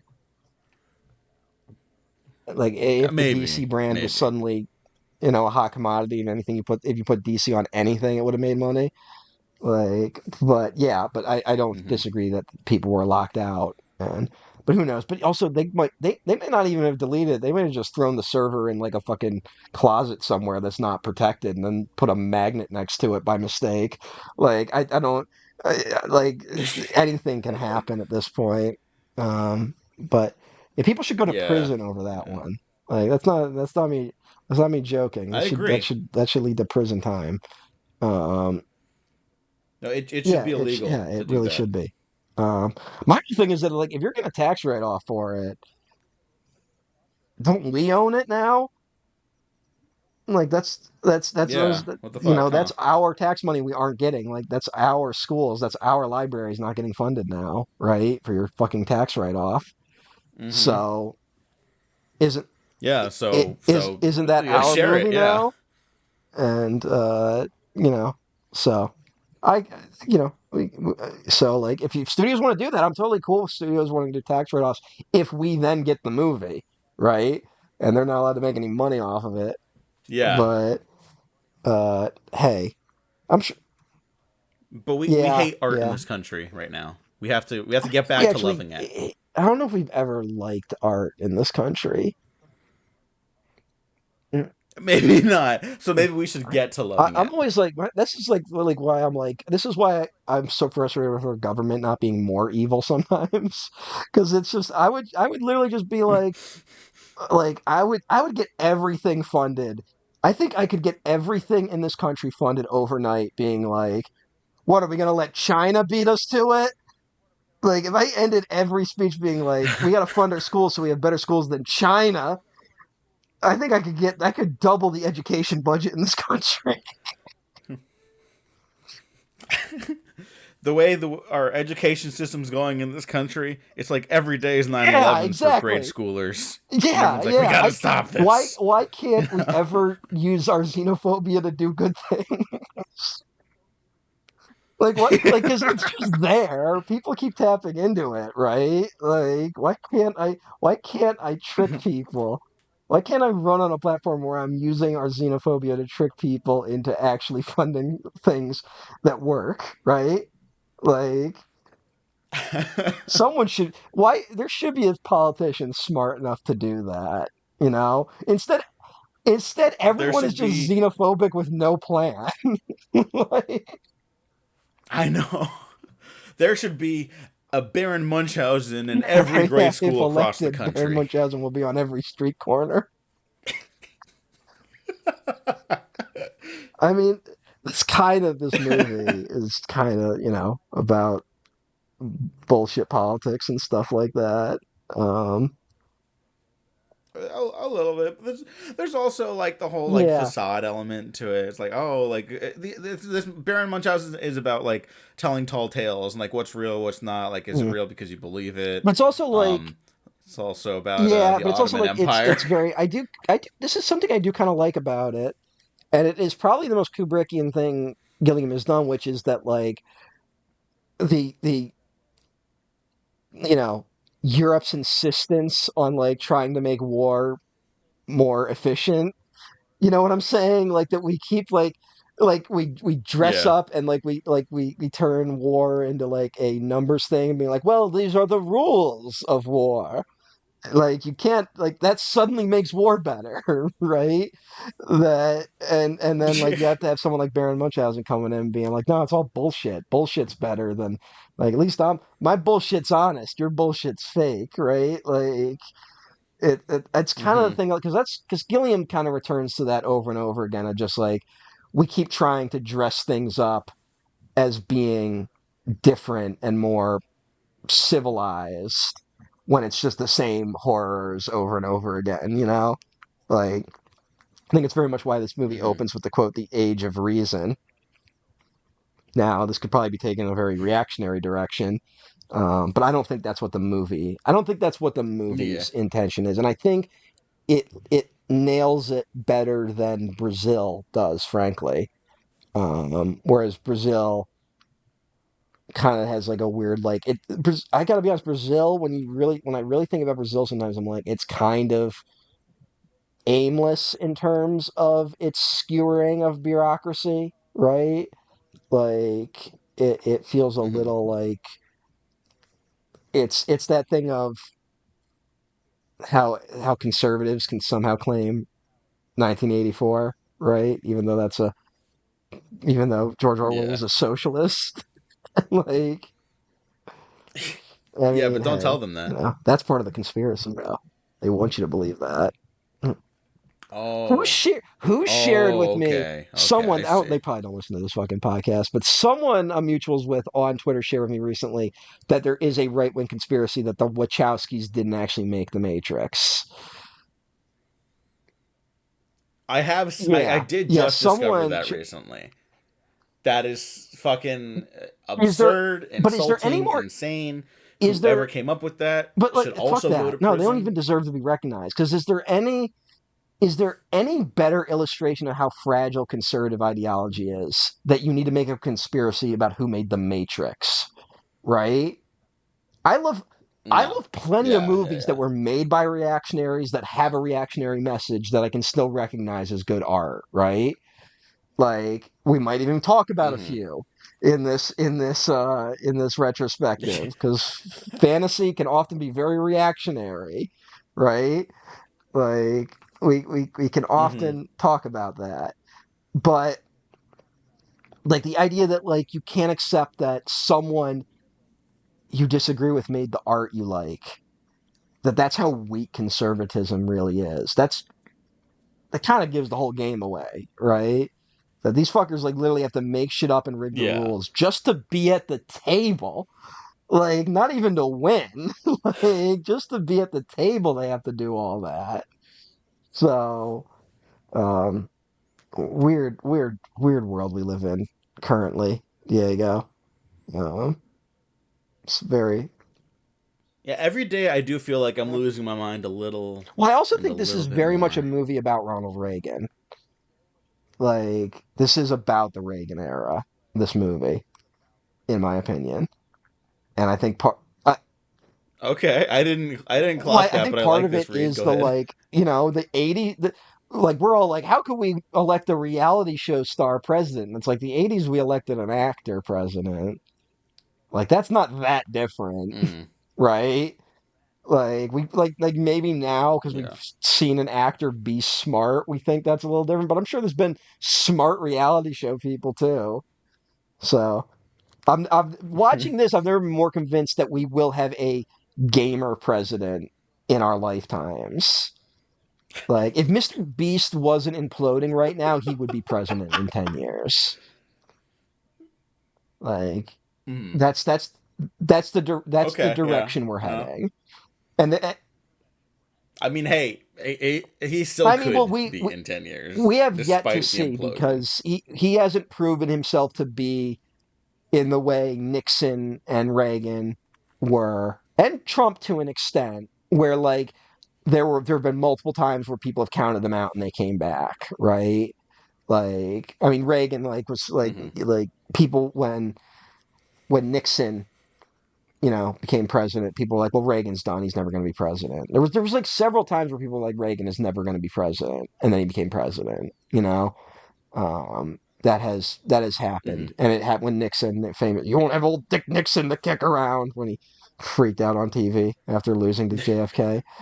Like there have been multiple instances like that, but like if we'll see if Mr. Beast. Here's the if Mr. Beast can recover from this, then he's going to be president. It's going to happen. If his brain now if he sticks around and he's just kind of always there, but he's no longer the biggest thing ever, he's not going to be president. But if he can turn it around and become the biggest thing ever again, he's going to be president one day. So just, I'm That's not just something telling you like that's that. it's that sort of psychotic drive. It's that crazy drive and being tapped into where the most eyeballs are at the same time. That's what leads you to be that type of person. When Reagan just happened to be in movies when movies were the biggest thing on the planet, right? Donald Trump was a reality star at Mm-hmm. peak TV, right? And right now, Mr. Beast is the biggest Mm-hmm. thing on the internet, you know, Mr. Beast, and he's the most eyeballs are looking at Mr. Beast right now.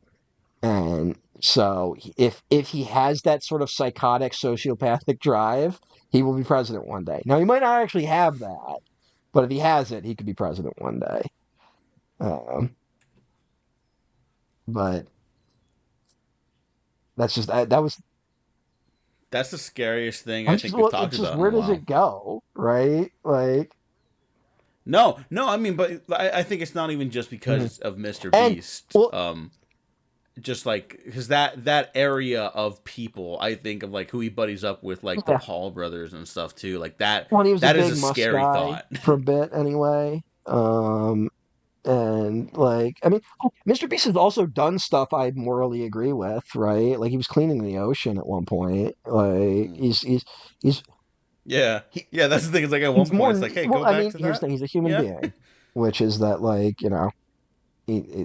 he does fucked up shit, and and people to drive to get as successful as him are fucked up. That's just something we need to come to terms with at one point, you know. Like Michael Jordan's fucked up. mm. like Michael Jordan became Michael Jordan Yeah, because he was fucked up. like you do not become Michael Jordan just by being a good basketball player. Like like he was a great basketball player, but he also had a drive and willingness to crush people that led him to being the greatest basketball player of all time, and an awareness of his image so that he was beloved while he destroyed other human beings.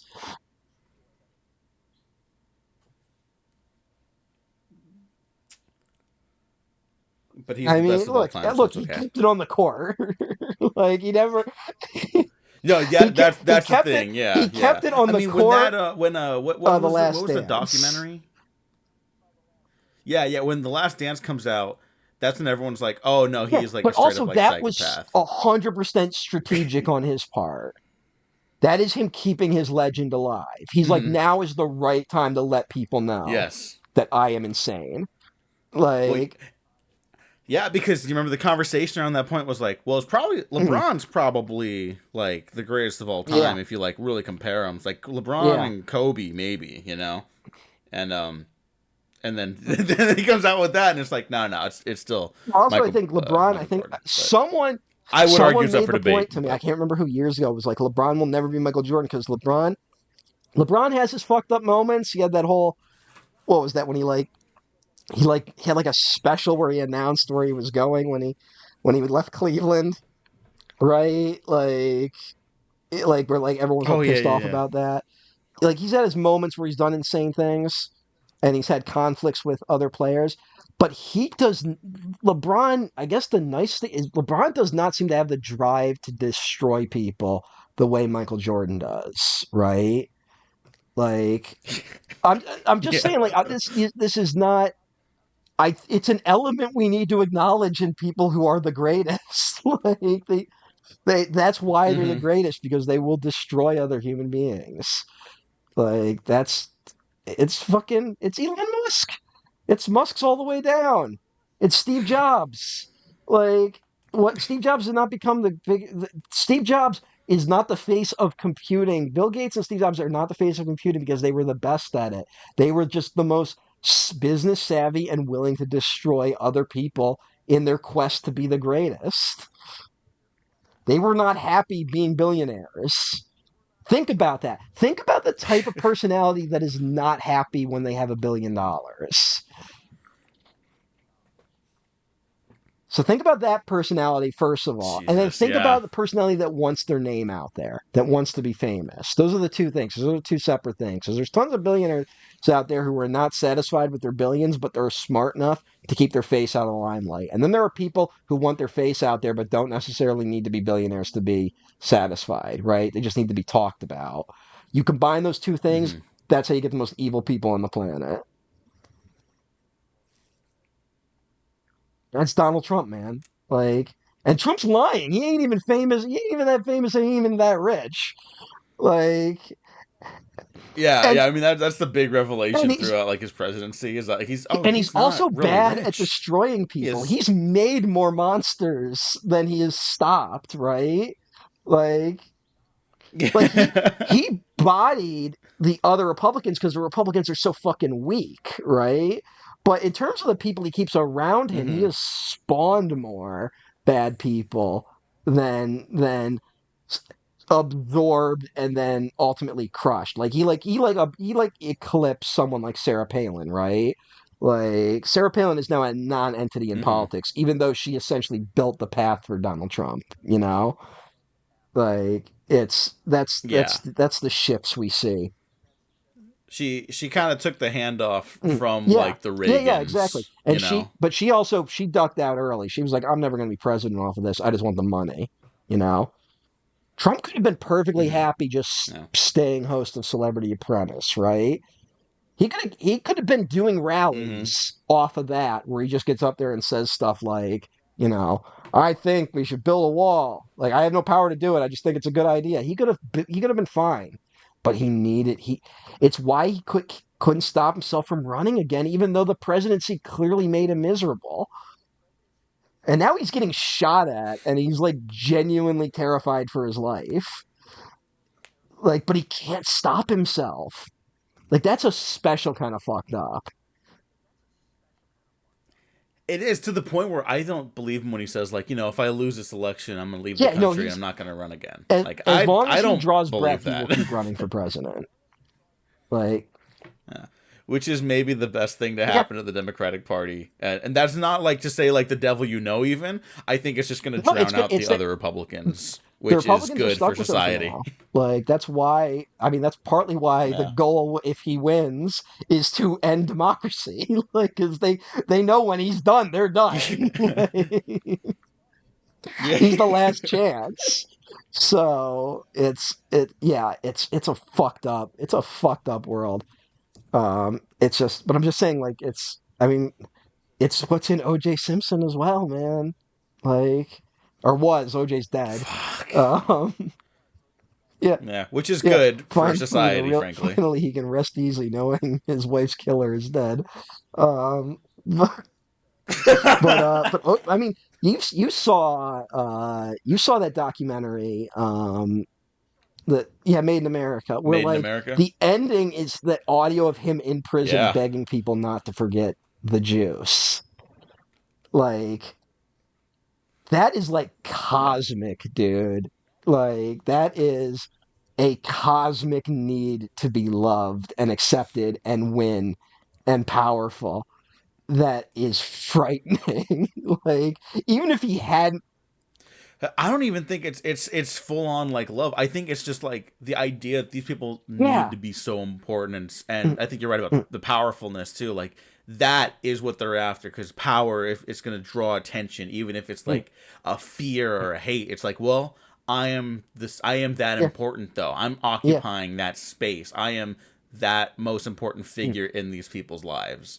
No, That's fucking terrifying. I'm scaring the no. I shit mean, out of but myself I with say love, but this. also it's a thing of let's say if unconditional love suddenly threw itself at someone like OJ or at someone like Donald Trump, if unconditional love was genuinely there, they would attack it more viciously than anything because they can't actually handle it. Like it's when confronted by the like Hmm. they what they think they want, if they actually got it, it would make them like they wouldn't be able to accept it into them because they're hollow human beings. Like it's it's the one thing where it's like if he wasn't pure evil, like Donald Trump is like actually a very sad figure. Like he clearly went through a lot of awful shit, right? Like you can only imagine what he Hmm. experienced in boarding school. Like he was a child once who was broken into this fucking Yeah. monster we see. And I mean, you want to feel bad for Donald Trump for the first time ever in your life. Like, he doesn't drink because didn't his brother, yeah, like, drink himself to death? like it, Like, that's a very real human thing. That's the yeah, most human thing I've yeah. ever heard about Donald Trump. That's the Yeah, one human thing I've basically. I ever heard mean, about him. it's he's got weird qualities like that. I've told you the Penn Jillette story, right? About him Yeah, never laughing at a yeah, joke yeah. earnestly and never talking about music. But like, imagine being in that head. Donald Trump, even if he does end the world, we can all die knowing he was in pain every day of his life. That dude's never been happy because he doesn't know how to. because he That does because he feel pretty doesn't good. know I'm gonna be how to be, honest. which is in a way really sad, right? Like Hmm. I've been through some fucking miserable shit in my life, but I know how to be happy at moments, right? Even in the worst moments of my life, I've still found time to laugh and enjoy the company Yeah. of others. That's something that guy can never do when he has everything he wants, which is what this movie's about. Because he, because he I gets mean, all the yeah, money in the yeah. world at the start, and what does he want to do the whole story? He wants to die.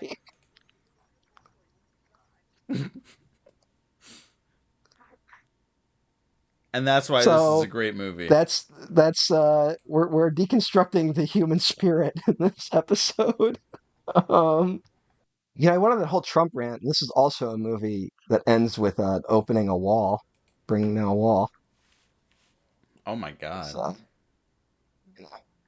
I think you got something that's, there, and it was. I'm assuming that was unplanned. well, I kind of knew about the Reagan thing, because well, I also just feel like there's an apocalyptic vibe to this, obviously, not just because the city's being bombed, but I Hmm. mean, they literally reference nuclear missiles in this, right?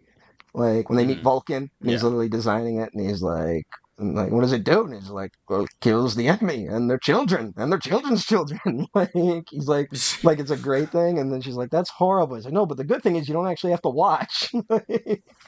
Oh. And Yeah. Eric Idle is like, well, where's the fun in that? Like, that's the Gilliam esque stuff going on in this. Uh, But all right, well, what? All right, so I've kind of been bad. What do you? So you like this movie? I like this movie. What do you think? Like, what's your take on the movie? Before I go into more of my stuff. Um, Yeah, maybe it's just my own short-sightedness and like the Gilliam of it all. But like I did not have so much a political take as much as just like he tends to bear the narratives of his movies as like as twofold. There's like there's the reality version, right, and then there's like the stories within the stories. Not yeah, even like in a meta way. I think that's a different thing. It's not yeah, meta. There's no meta-ness in this. It's just like a sort of a story about why we tell stories, yeah. right? Well, Like I think one of the last lines is like it wasn't just a story. It's like no, there's truth hmm, in the story regardless of whether or not it actually happened. Like one of my favorite things in a screenplay is William Goldman. He opens up the screenplay for Butch Cassidy and the Sundance Kid with no matter what happens, what follows is true. Like it just yeah, is. yeah, Like there is the emotions of the tale are what is important here. The fact that it didn't actually historically happen in that accuracy, or lacks historical accuracy, it's not relevant because it's a movie.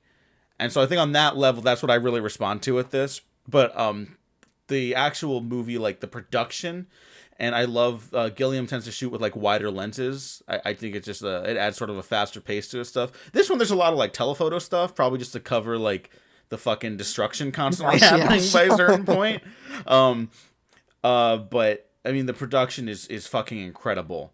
I have no idea how this doesn't cost $100 million back then. Frankly, Yeah, now I know its budget doubled hmm, at least in the time of its production, and that's because Terry Gilliam is Terry Gilliam, well, there's a lot and of like stories about that it didn't actually double. That's what they agreed upon, but then they reneged on it, and then there was all the there's like I said, I think whatever really happened behind the scenes, I do think Gilliam did get screwed to some extent.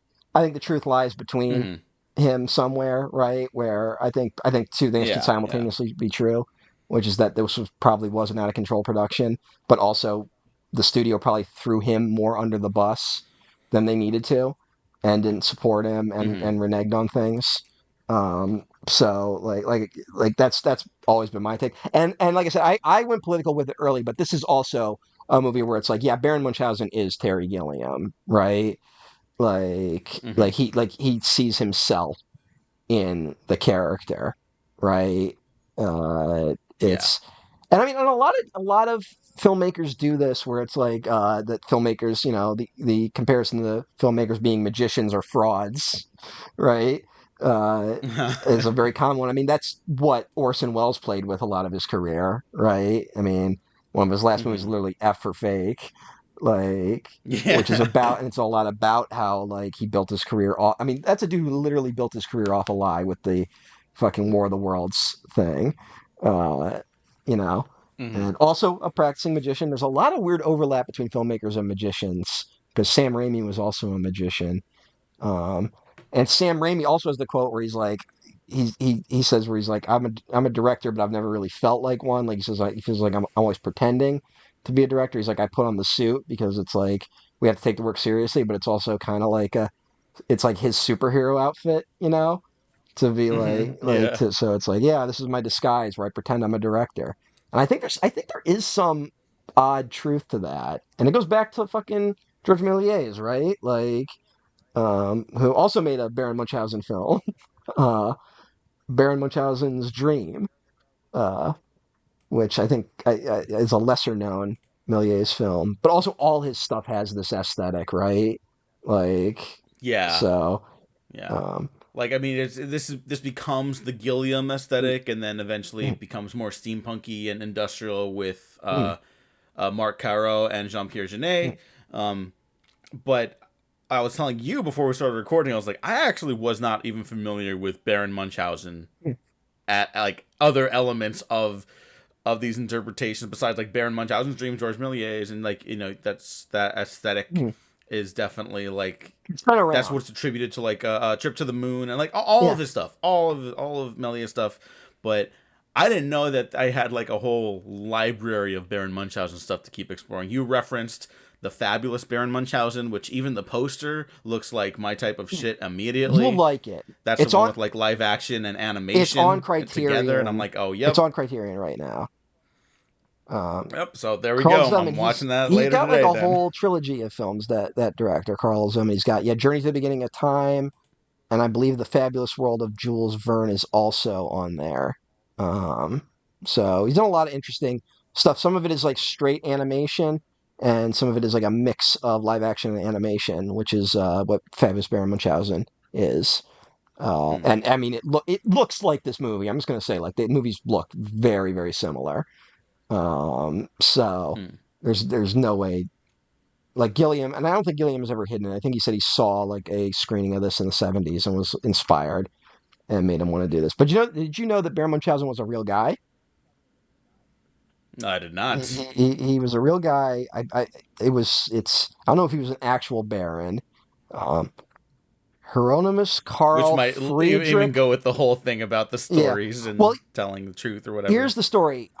Hieronymus Karl Friedrich von Munchausen was born to an aristocratic family in Hanover, and he fought in some wars, and then in his old age became known for telling tall tales about his wartime service, and was like famous for it. Like people would go to his house to hear it, knowing it was bullshit.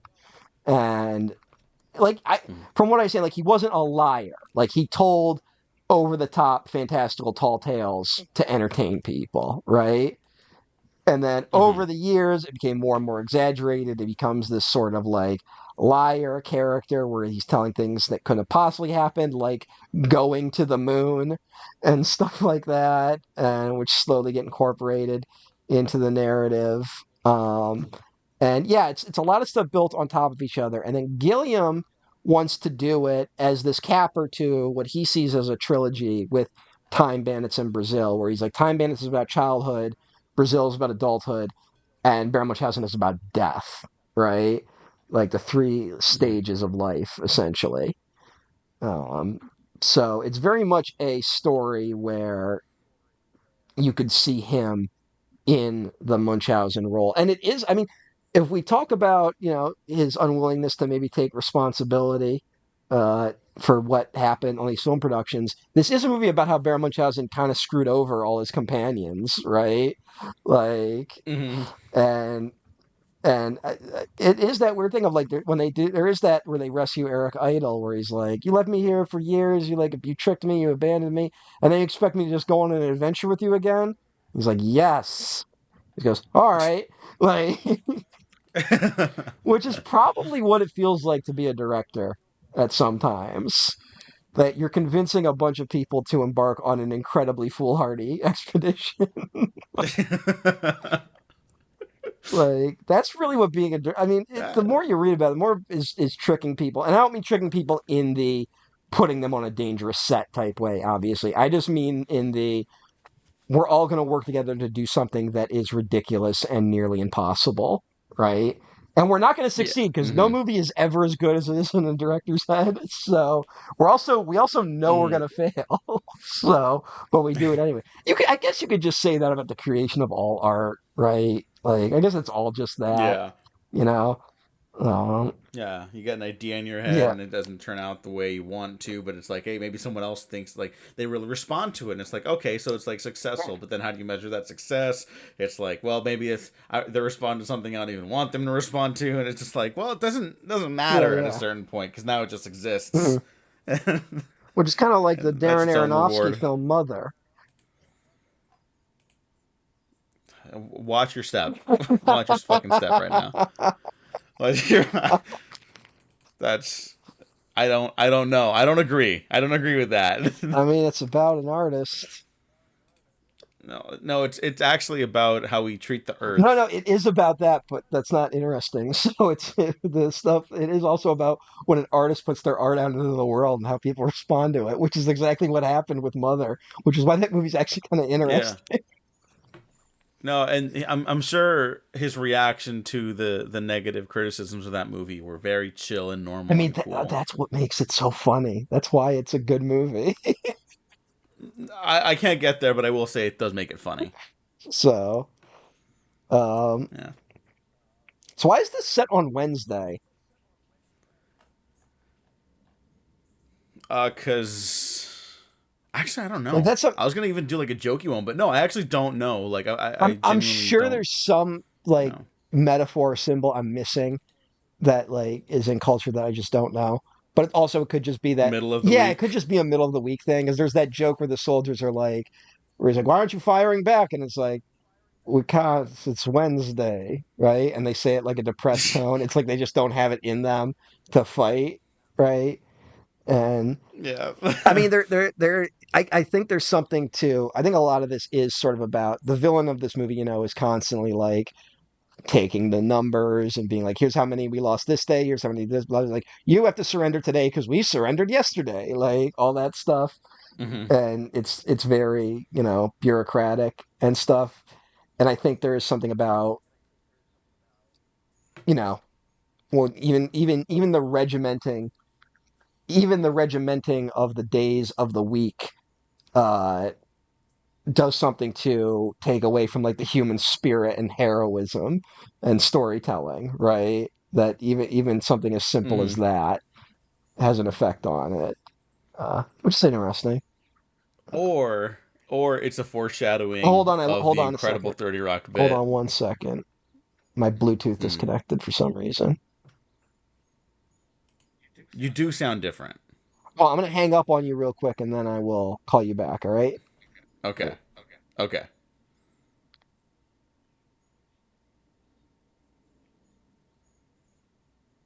Hello. Hello. Hello. Do I sound better? Hi.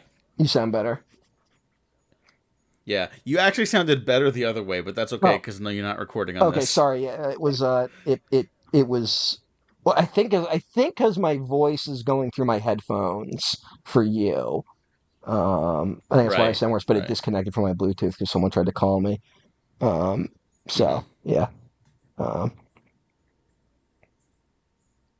trying to, But yes, maybe the Wednesday setting is a foreshadowing of the incredible 30 Rock joke, where it's like, oh, what a week, huh? Baron Munchausen. It's Wednesday.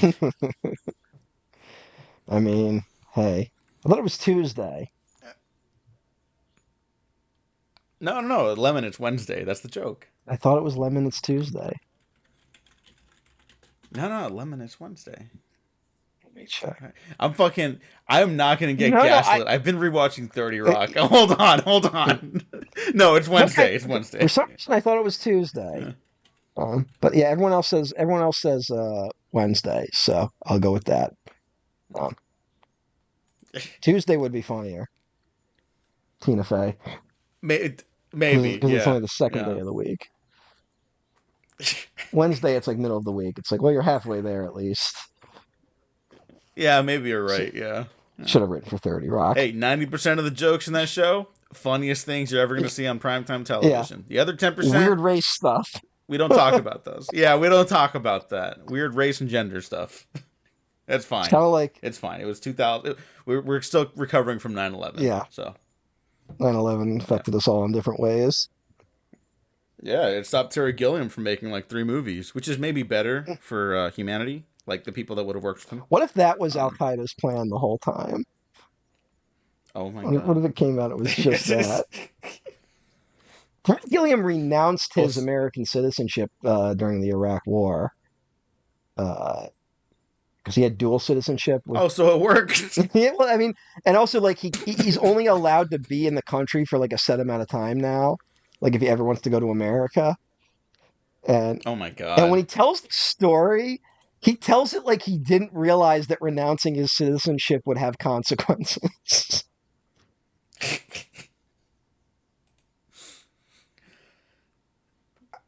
You know what? I was gonna be like, how does that even happen? I believe it. The man that with that level of an ego and that like self-centeredness, Mm. I get Like, it. I get how he misses can that. you believe how my actions have consequences? Yeah. Um, Hang on, I'm reaping. I'm reaping. Oh no, I'm yeah, sowing. he's just a strange guy. Uh, but I'll say this. I'll say I kind of love this movie. And every time I sit down to watch it, for the first half, I'm like, this is Gilliam's best movie. And Mm-hmm. then the second half, I'm like, okay, this is going on a little long.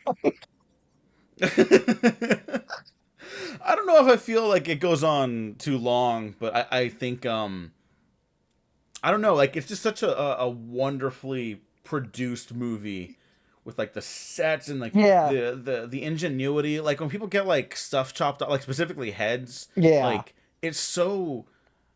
it's on the verge of too ridiculous. But how they pull it off, I'm like, I don't know how you just did that fast. Mm, I don't know like how that like works. You know what I yeah. mean? Um, then like there's just so much creativity on display, and I don't fully understand how it all comes together. It seems like it might be too much, and maybe it is, but that's also what I kind of really admire No, about it. it's all very admirable, but I think there's just something where it's just like, it kind of peaks, for me anyway, with the Vulcan set piece. Like, it Mm-hmm. kind of peaks there. And it doesn't like go off a cliff or anything. It's just it's never as good as that sequence again. And there's like an hour of movie left after that, right? So I would agree with that. Yeah, there's a yeah, okay. lot of good stuff afterwards, but because you never go up again, it kind of makes it feel a little draggier than it maybe is, right? Mm-hmm. Like Yeah, yeah. All right, I see that. like um so like it's what always throws me about this movie because I kind of want to be like because I kind of do want to just be like this is Gilliam's best, and then it kind of always by the end I'm like this is really good, but it there's like it doesn't pull it all together for me in the end, even though it works when I'm in a way where it shouldn't, right? Like no movie should work for as long as this movie does. It should just break at a certain point, and it never breaks. But it does not keep the momentum going. But maybe that's just an impossible task, you know. Uh, It might be. It I might think it's be. really I want to the mention. battle with the Turks at the end is just not that engaging, you know? Like Mm-hmm. it's good and it's very well done, but it's not like we by this point we've done like several action scenes and it's not as good as any of those. And maybe that was just Mm-hmm. whatever the cost overruns were, maybe that's where shit was hitting the wall. Um, Yeah, maybe. but like up until that point, you're kind of like it's like one inventive scene after another, and it's very good weaving in and out of what is fiction, what is true, is just kind of like masterful. It's Hmm. it just works so well in a way that's underappreciated because I think it probably looks easy to some people, but um, it shifts back and forth. And then, the real gag is that we think it shifts back to the real world earlier than it does, right? Like but Hmm. it turns out it was all the story. And of course it's all the story because all movies are stories, right? Um, Yeah. and like that's where it's really fun. Uh, but yeah, it's just it just is they just kind of run out of tricks at a certain point. Um, and that's not the worst thing. But like but where do you get like just where do you go after the whole like Dance with Venus sequence? Uh, Yeah. No, I get mm, that. And I will be honest, I don't know what my favorite Gilliam movie is. I'm trying to think. mm. I'm looking back at his stuff, and I don't know. I ca- I would say this is up mm. there, but I don't think it's my favorite. I think I might. I don't know. Maybe Time Bandits. Time Bandits, I kind of just go Monty Python and the Holy Grail. Like I know that's not like a super like fun choice, but like Hmm. that is kind of like a totemic comedy film, and it just kind of looks really cool. Excuse me. Like No, it looks I actually incredible. just think Monty Python and the Holy Grail like looks like a really cool medieval fantasy film, even when it's not being a Monty Python comedy, right? Yeah. Uh, so that's I kind of just default to that one. If Well, I think the trick of that and like Gilliam is that he's known as like a weird director. mm, There's a lot of comedy in all of his stuff, basically, even if it's like fucked up comedy. mhm. Um, and I think that's kind of like his secret sauce as a filmmaker is that he made comedies as an extension of cinema. Still, like he's thinking of them cinematically, where a lot of comedies I know people shit on like modern comedies now for like just being all Yeah, covered and just stuff like that, and yeah. that's definitely true, but I do think that is true through a lot of history. Sometimes people just thought like a script would carry them and like they're covering it in like really generic boring ways. I mean, how many Adam Sandler movies that we even like admire now more like are hilarious, but you're like, it's not a very interesting movie to look at. Yeah, yeah. Like that Well, happens. it's part of us. We do a bit of a disservice to comedy, and then I also get it because whenever you do a comedy film, there's a weird battle between the comic actor and the director, right? Like Sandler's stuff Hmm. is that's why we tried and failed to do Happy Amblin because Sandler is the real auteur of all his films, right? Most of them anyway. Hmm. Like even like he it's his driving force. So he doesn't really give a shit how the movie is shot. It's about showcasing what he thinks is funny, you know. Hmm. And sometimes a director will be like, "Well, I think if I shoot it this way, this will be funny." And he's like, "Yeah, I don't care. You're not. It's not about you shooting it funny. It's about me being funny." And uh, Gilliam doesn't have that because I mean he very quickly stops working with the Monty Python people as a director. That's the only Hmm. Python he directs. He's in him as an actor, but they must have probably been going insane filming that movie. Um, Yeah. I think John Cleese famously hated the production of Monty Python and the Holy Grail. So, uh, It should also be mentioned that Terry Jones co-directed yes, Monty yes. Python and the Holy Mm. Grail. Yeah. And Jones goes on. He directs another Python, right? Does he do Life of Brian? Um, He does. What does he do? Life of Brian. Yeah, okay. and Meaning of And Life. Meaning of Life. Okay. So yeah, he kind of becomes. I guess they maybe worked better with him. Hmm. So He also directed a Young Indiana Jones episode. hey, Barcelona, May 1917. yeah. I'm, I don't remember which one that I mean, is. I'm sorry. I rewatched the entire series and really liked it. he had a genuine directing career, though, right? Like, you know, I thought he directed other things. Yes, he did. Yes, he did. Yeah, Yeah, sorry. As recently as 2015. yeah. And it was, from what I understand, it wasn't a very good film, but he still, he was a director. Rest in peace, Yeah, Terry that Jones. counts. Um, but wrote Labyrinth. Yeah. We'll never bring that film Did up you again. know in Los Angeles there's a ball, like a full-on ball specifically inspired by the movie Labyrinth that happens every year in August. Huh.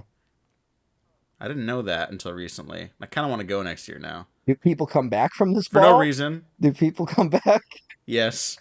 That Yes. It's like a whole thing. okay. It's like they go and then people like get like a hotel room because it's in downtown LA and Hmm. like good luck going to anything in downtown LA back to back weekends if you're not nearby because parking will fucking kill you Mhm. or your wallet. So it's like a whole event apparently. I don't know. I just discovered that. And I thought that sounded All cool. right, like what gay charity puts that on? Let me text my because some friends of mine go and I was like, what the fuck? When does this happen? I'll text what gay charity. Let me text them right now. Gay charity. Let's see if they get back to me. I think they're at work right now. I'm But just fucking around we'll see because what happens. I think Bowie and Yeah. Labyrinth was a lot of people's sexual awakenings. Uh, Yeah. so Another movie I didn't see until I was older. I did not grow up with Labyrinth like a lot of oh people. shit. Um, Yeah. that's one where like I'm just saying like if you're dating a girl and she's like, oh, I loved Labyrinth growing up, you're fucked unless you look like David. You're not beating that one. You're not beating that imprint because that's one for a lot of people. Sight because I mean, goddamn, he's in some fucking tight pants in that fucking movie. All right, tone Well, down, and tone that was down. Jim. Well, I just think that's funny. That was like the Jim Henson being like, Dark Crystal was too adult. Let's do Labyrinth. Like, and then like you put fucking Labyrinth is definitely a children's musical film. When it's just Muppets and shit, it's like really silly. And then you got fucking David Bowie in there. So, uh, well, we'll never talk about Labyrinth again. So why Yeah, that's too bother? bad. Um, Yeah. but no, I really enjoy this movie. I don't know if there's much to talk about. Um, Well, here's what's fucked up. I would still recommend people go check out Terry Gilliam's pre 2000s yeah. work. I think if you like really lavish, opulent productions and like I guess zany cinema, Mm. really check it out because I think a lot of people get a lot out of it now because we don't see stuff like this very often. Now, I wish it was produced by someone who wasn't an asshole. Mm. I wish, Terry Gilliam wasn't who he was, Yeah. but like, I still think there's merit and enjoyment to get out of his Yeah, art, no. and I think it'll be easier to enjoy once he's Yeah, dead. there's always that angle, but it does have that problem of like the meta narrative to all his movies now are Terry Gilliam making excuses for why he's such an asshole, like, Hmm. and that can be a bit frustrating. But yeah, I still really like it. It does feel oddly, like I said, like it it feels of a part with the Reagan era, which kind of makes it feel a little more relevant right now. Hmm. Uh, it's I do really like the quote when he gives that whole monologue where he's like laying there dying, like wanting to die, and he's like, "I'm Hmm. tired of the world, and the world is evidently tired of me." It's all logic and reason now, science and progress, laws, science, progress, laws of hydraulics, laws of social dynamics, laws of this, that, and the other. No place for three-legged cyclops in the South Seas. No place for cucumber trees and oceans of wine. No place for me. I think about that quote a lot. um, and it's weird. I think it's aged in a way where it's unintentional, where I think that can be seen as a sort of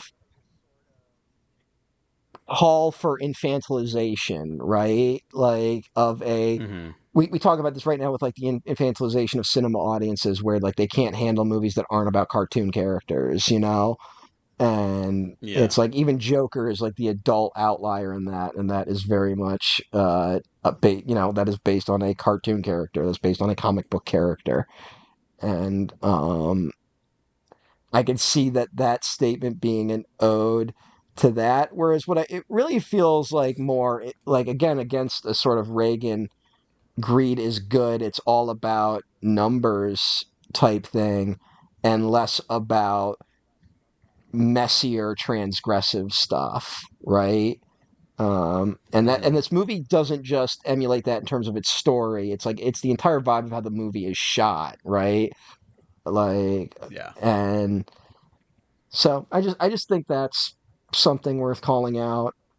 Um, and it does feel like we're in this era where you could even see when he's talking about, you know science and progress, logic and reason, numbers and stuff like that. You could totally see this as a statement against the sort of digital AI filmmaking that is starting to creep into everything, right?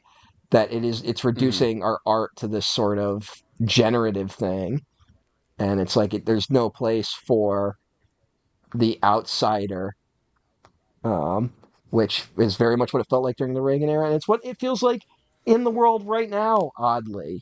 Um, and hopefully, this was '88. Unfortunately, H.W. Bush won, um, and but he didn't exactly have a successful presidency, and then the culture kind of starts to turn in those 4 years, right?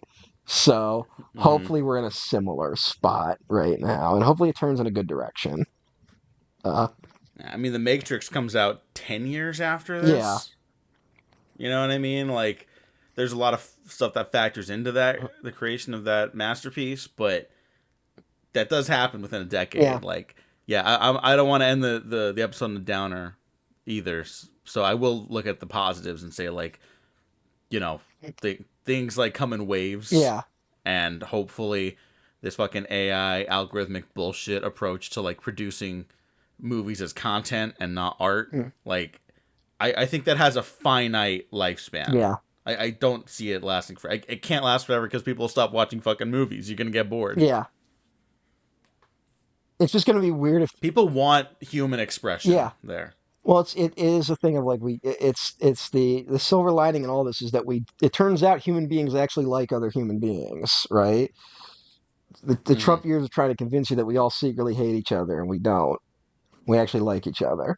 We want to do human things together, and it's we don't want a computer cannot fill that hole, even if it provides essentially everything, right?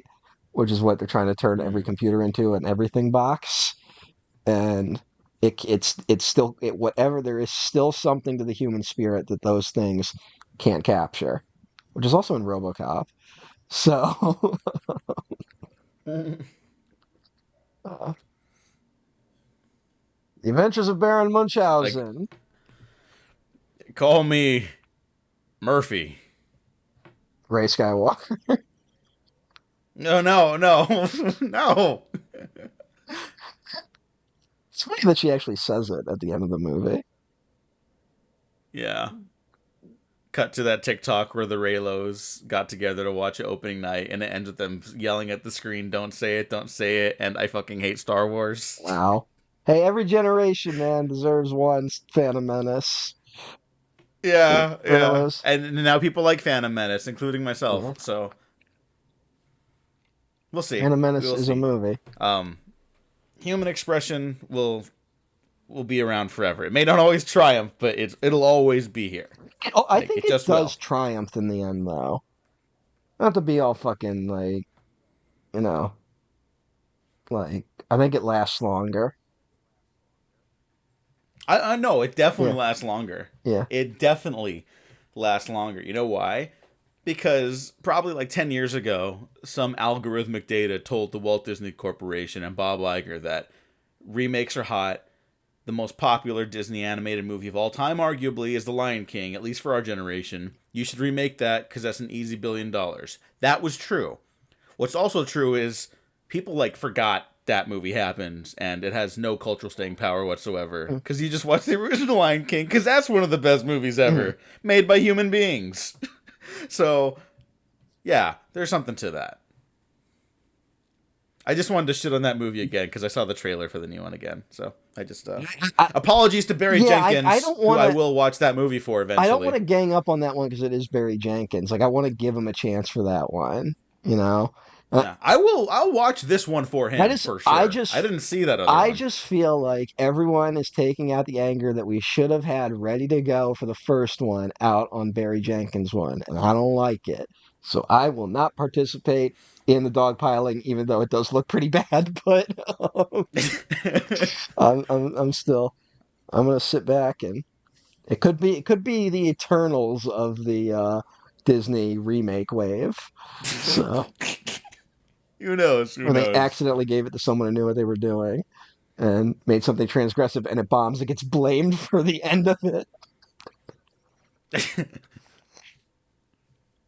Because things were working so well before. Anyways, Matt, thanks for joining me for the adventures of Baron Munchausen. Um, Do you what think? do we have Do you, next in the do you lineup? think? Oh yeah, I know. Well, you go Oh, ahead do you think it's first. gonna be bombed because it was called The Adventures of Baron Munchausen? Uh, Probably, but I mean, in the '80s, like that budget on a movie this strange, like there's no way. Mm. It could have been the best run production of all time. There's no way this movie made Yeah, money. Gilliam like blames that like there wasn't a lot of advertising and that they didn't actually make enough uh film prints to like give to movie theaters. Like that there was I'll be honest, like his story about what that this movie getting buried doesn't sound that implausible. Of just it might people might think it's ridiculous where it's like there was a changeover in the heads of Columbia between the start of production and the end of it, and that the new head Hmm. just tanked it just like basically out of spite. And that shit happens all the time in Hollywood, unfortunately. Like Yeah. you'll No. That sounds completely valid. I just think like, okay, that's maybe an extra $10 million if that goes yeah. well. You know what I mean? Yeah, who knows? You never know. Yeah, I do think. I think the problem is that like this is actually a problem Gilliam kind of has, especially his post 2000s work, is that they're too frightening and intense for children, but too childish for adults. You know, like, and I think Hmm. Baron Munchausen falls into that because this is a movie about an old man just wanting to die, and it actually, you know what? There's a The Adventures of Mark Twain has a very similar plot. Have you ever seen that? No, Um, actually. The Adventures of Mark Twain is a stop motion animated film from the '80s made by Will Vinton of Will Vinton Studios. Uh, you may have heard of. Um, did a lot of work on like the California Raisins, basically to keep himself afloat. Uh, Oh yeah. yeah. That guy, it's I think it's the only feature film he did. I could be wrong. But he did The Adventures of Mark Twain, and that's a movie. So here's something true. Mark Twain was born the year Halley's Comet passed Earth, and then he died the year Halley's Comet came back. That's a true thing about Mark Twain. Um, That's so the awesome. Adventures of Mark Twain is a stop motion animated film about Mark Twain taking a flying machine so he can go to Halley's Comet so he can die. Okay, well I've not heard that premise And before. So Tom Sawyer and Huckleberry Finn and a girl. I don't know if I don't know if she's actually from any of Mark Twain's work. Sneak aboard and ride with him, and are basically trying to talk Mark Twain out of killing himself. Is the plot of that, and Mark Twain takes them through different stories that he has written and stories in human history to try and prove like this is why life's bullshit. Including, I think if you haven't seen the movie, this goes around every now and then. There's an animated sequence of the kids meeting Satan,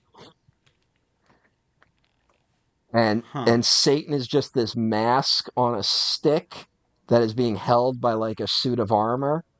Um, the mysterious stranger, which is the famous unfinished Mark Twain story, uh, and the it's a very dark sequence where he has the kids make, stop motion. They make clay figurines, and then he brings the figurines to life and then kills them all. And it's a very dark sequence. If you've seen it, you know what I'm talking about. Definitely traumatized a generation of kids. Uh, Okay, this sounds like some shit that I would really yeah, like. you would definitely like that sequence at least. You Okay. would definitely like. I can't speak for the rest of the movie. It's been a while, but I do every now and then. I do look up the mysterious stranger sequence from that movie because it's very good. Um, it's a very like nihilistic moment in the middle of a children's film.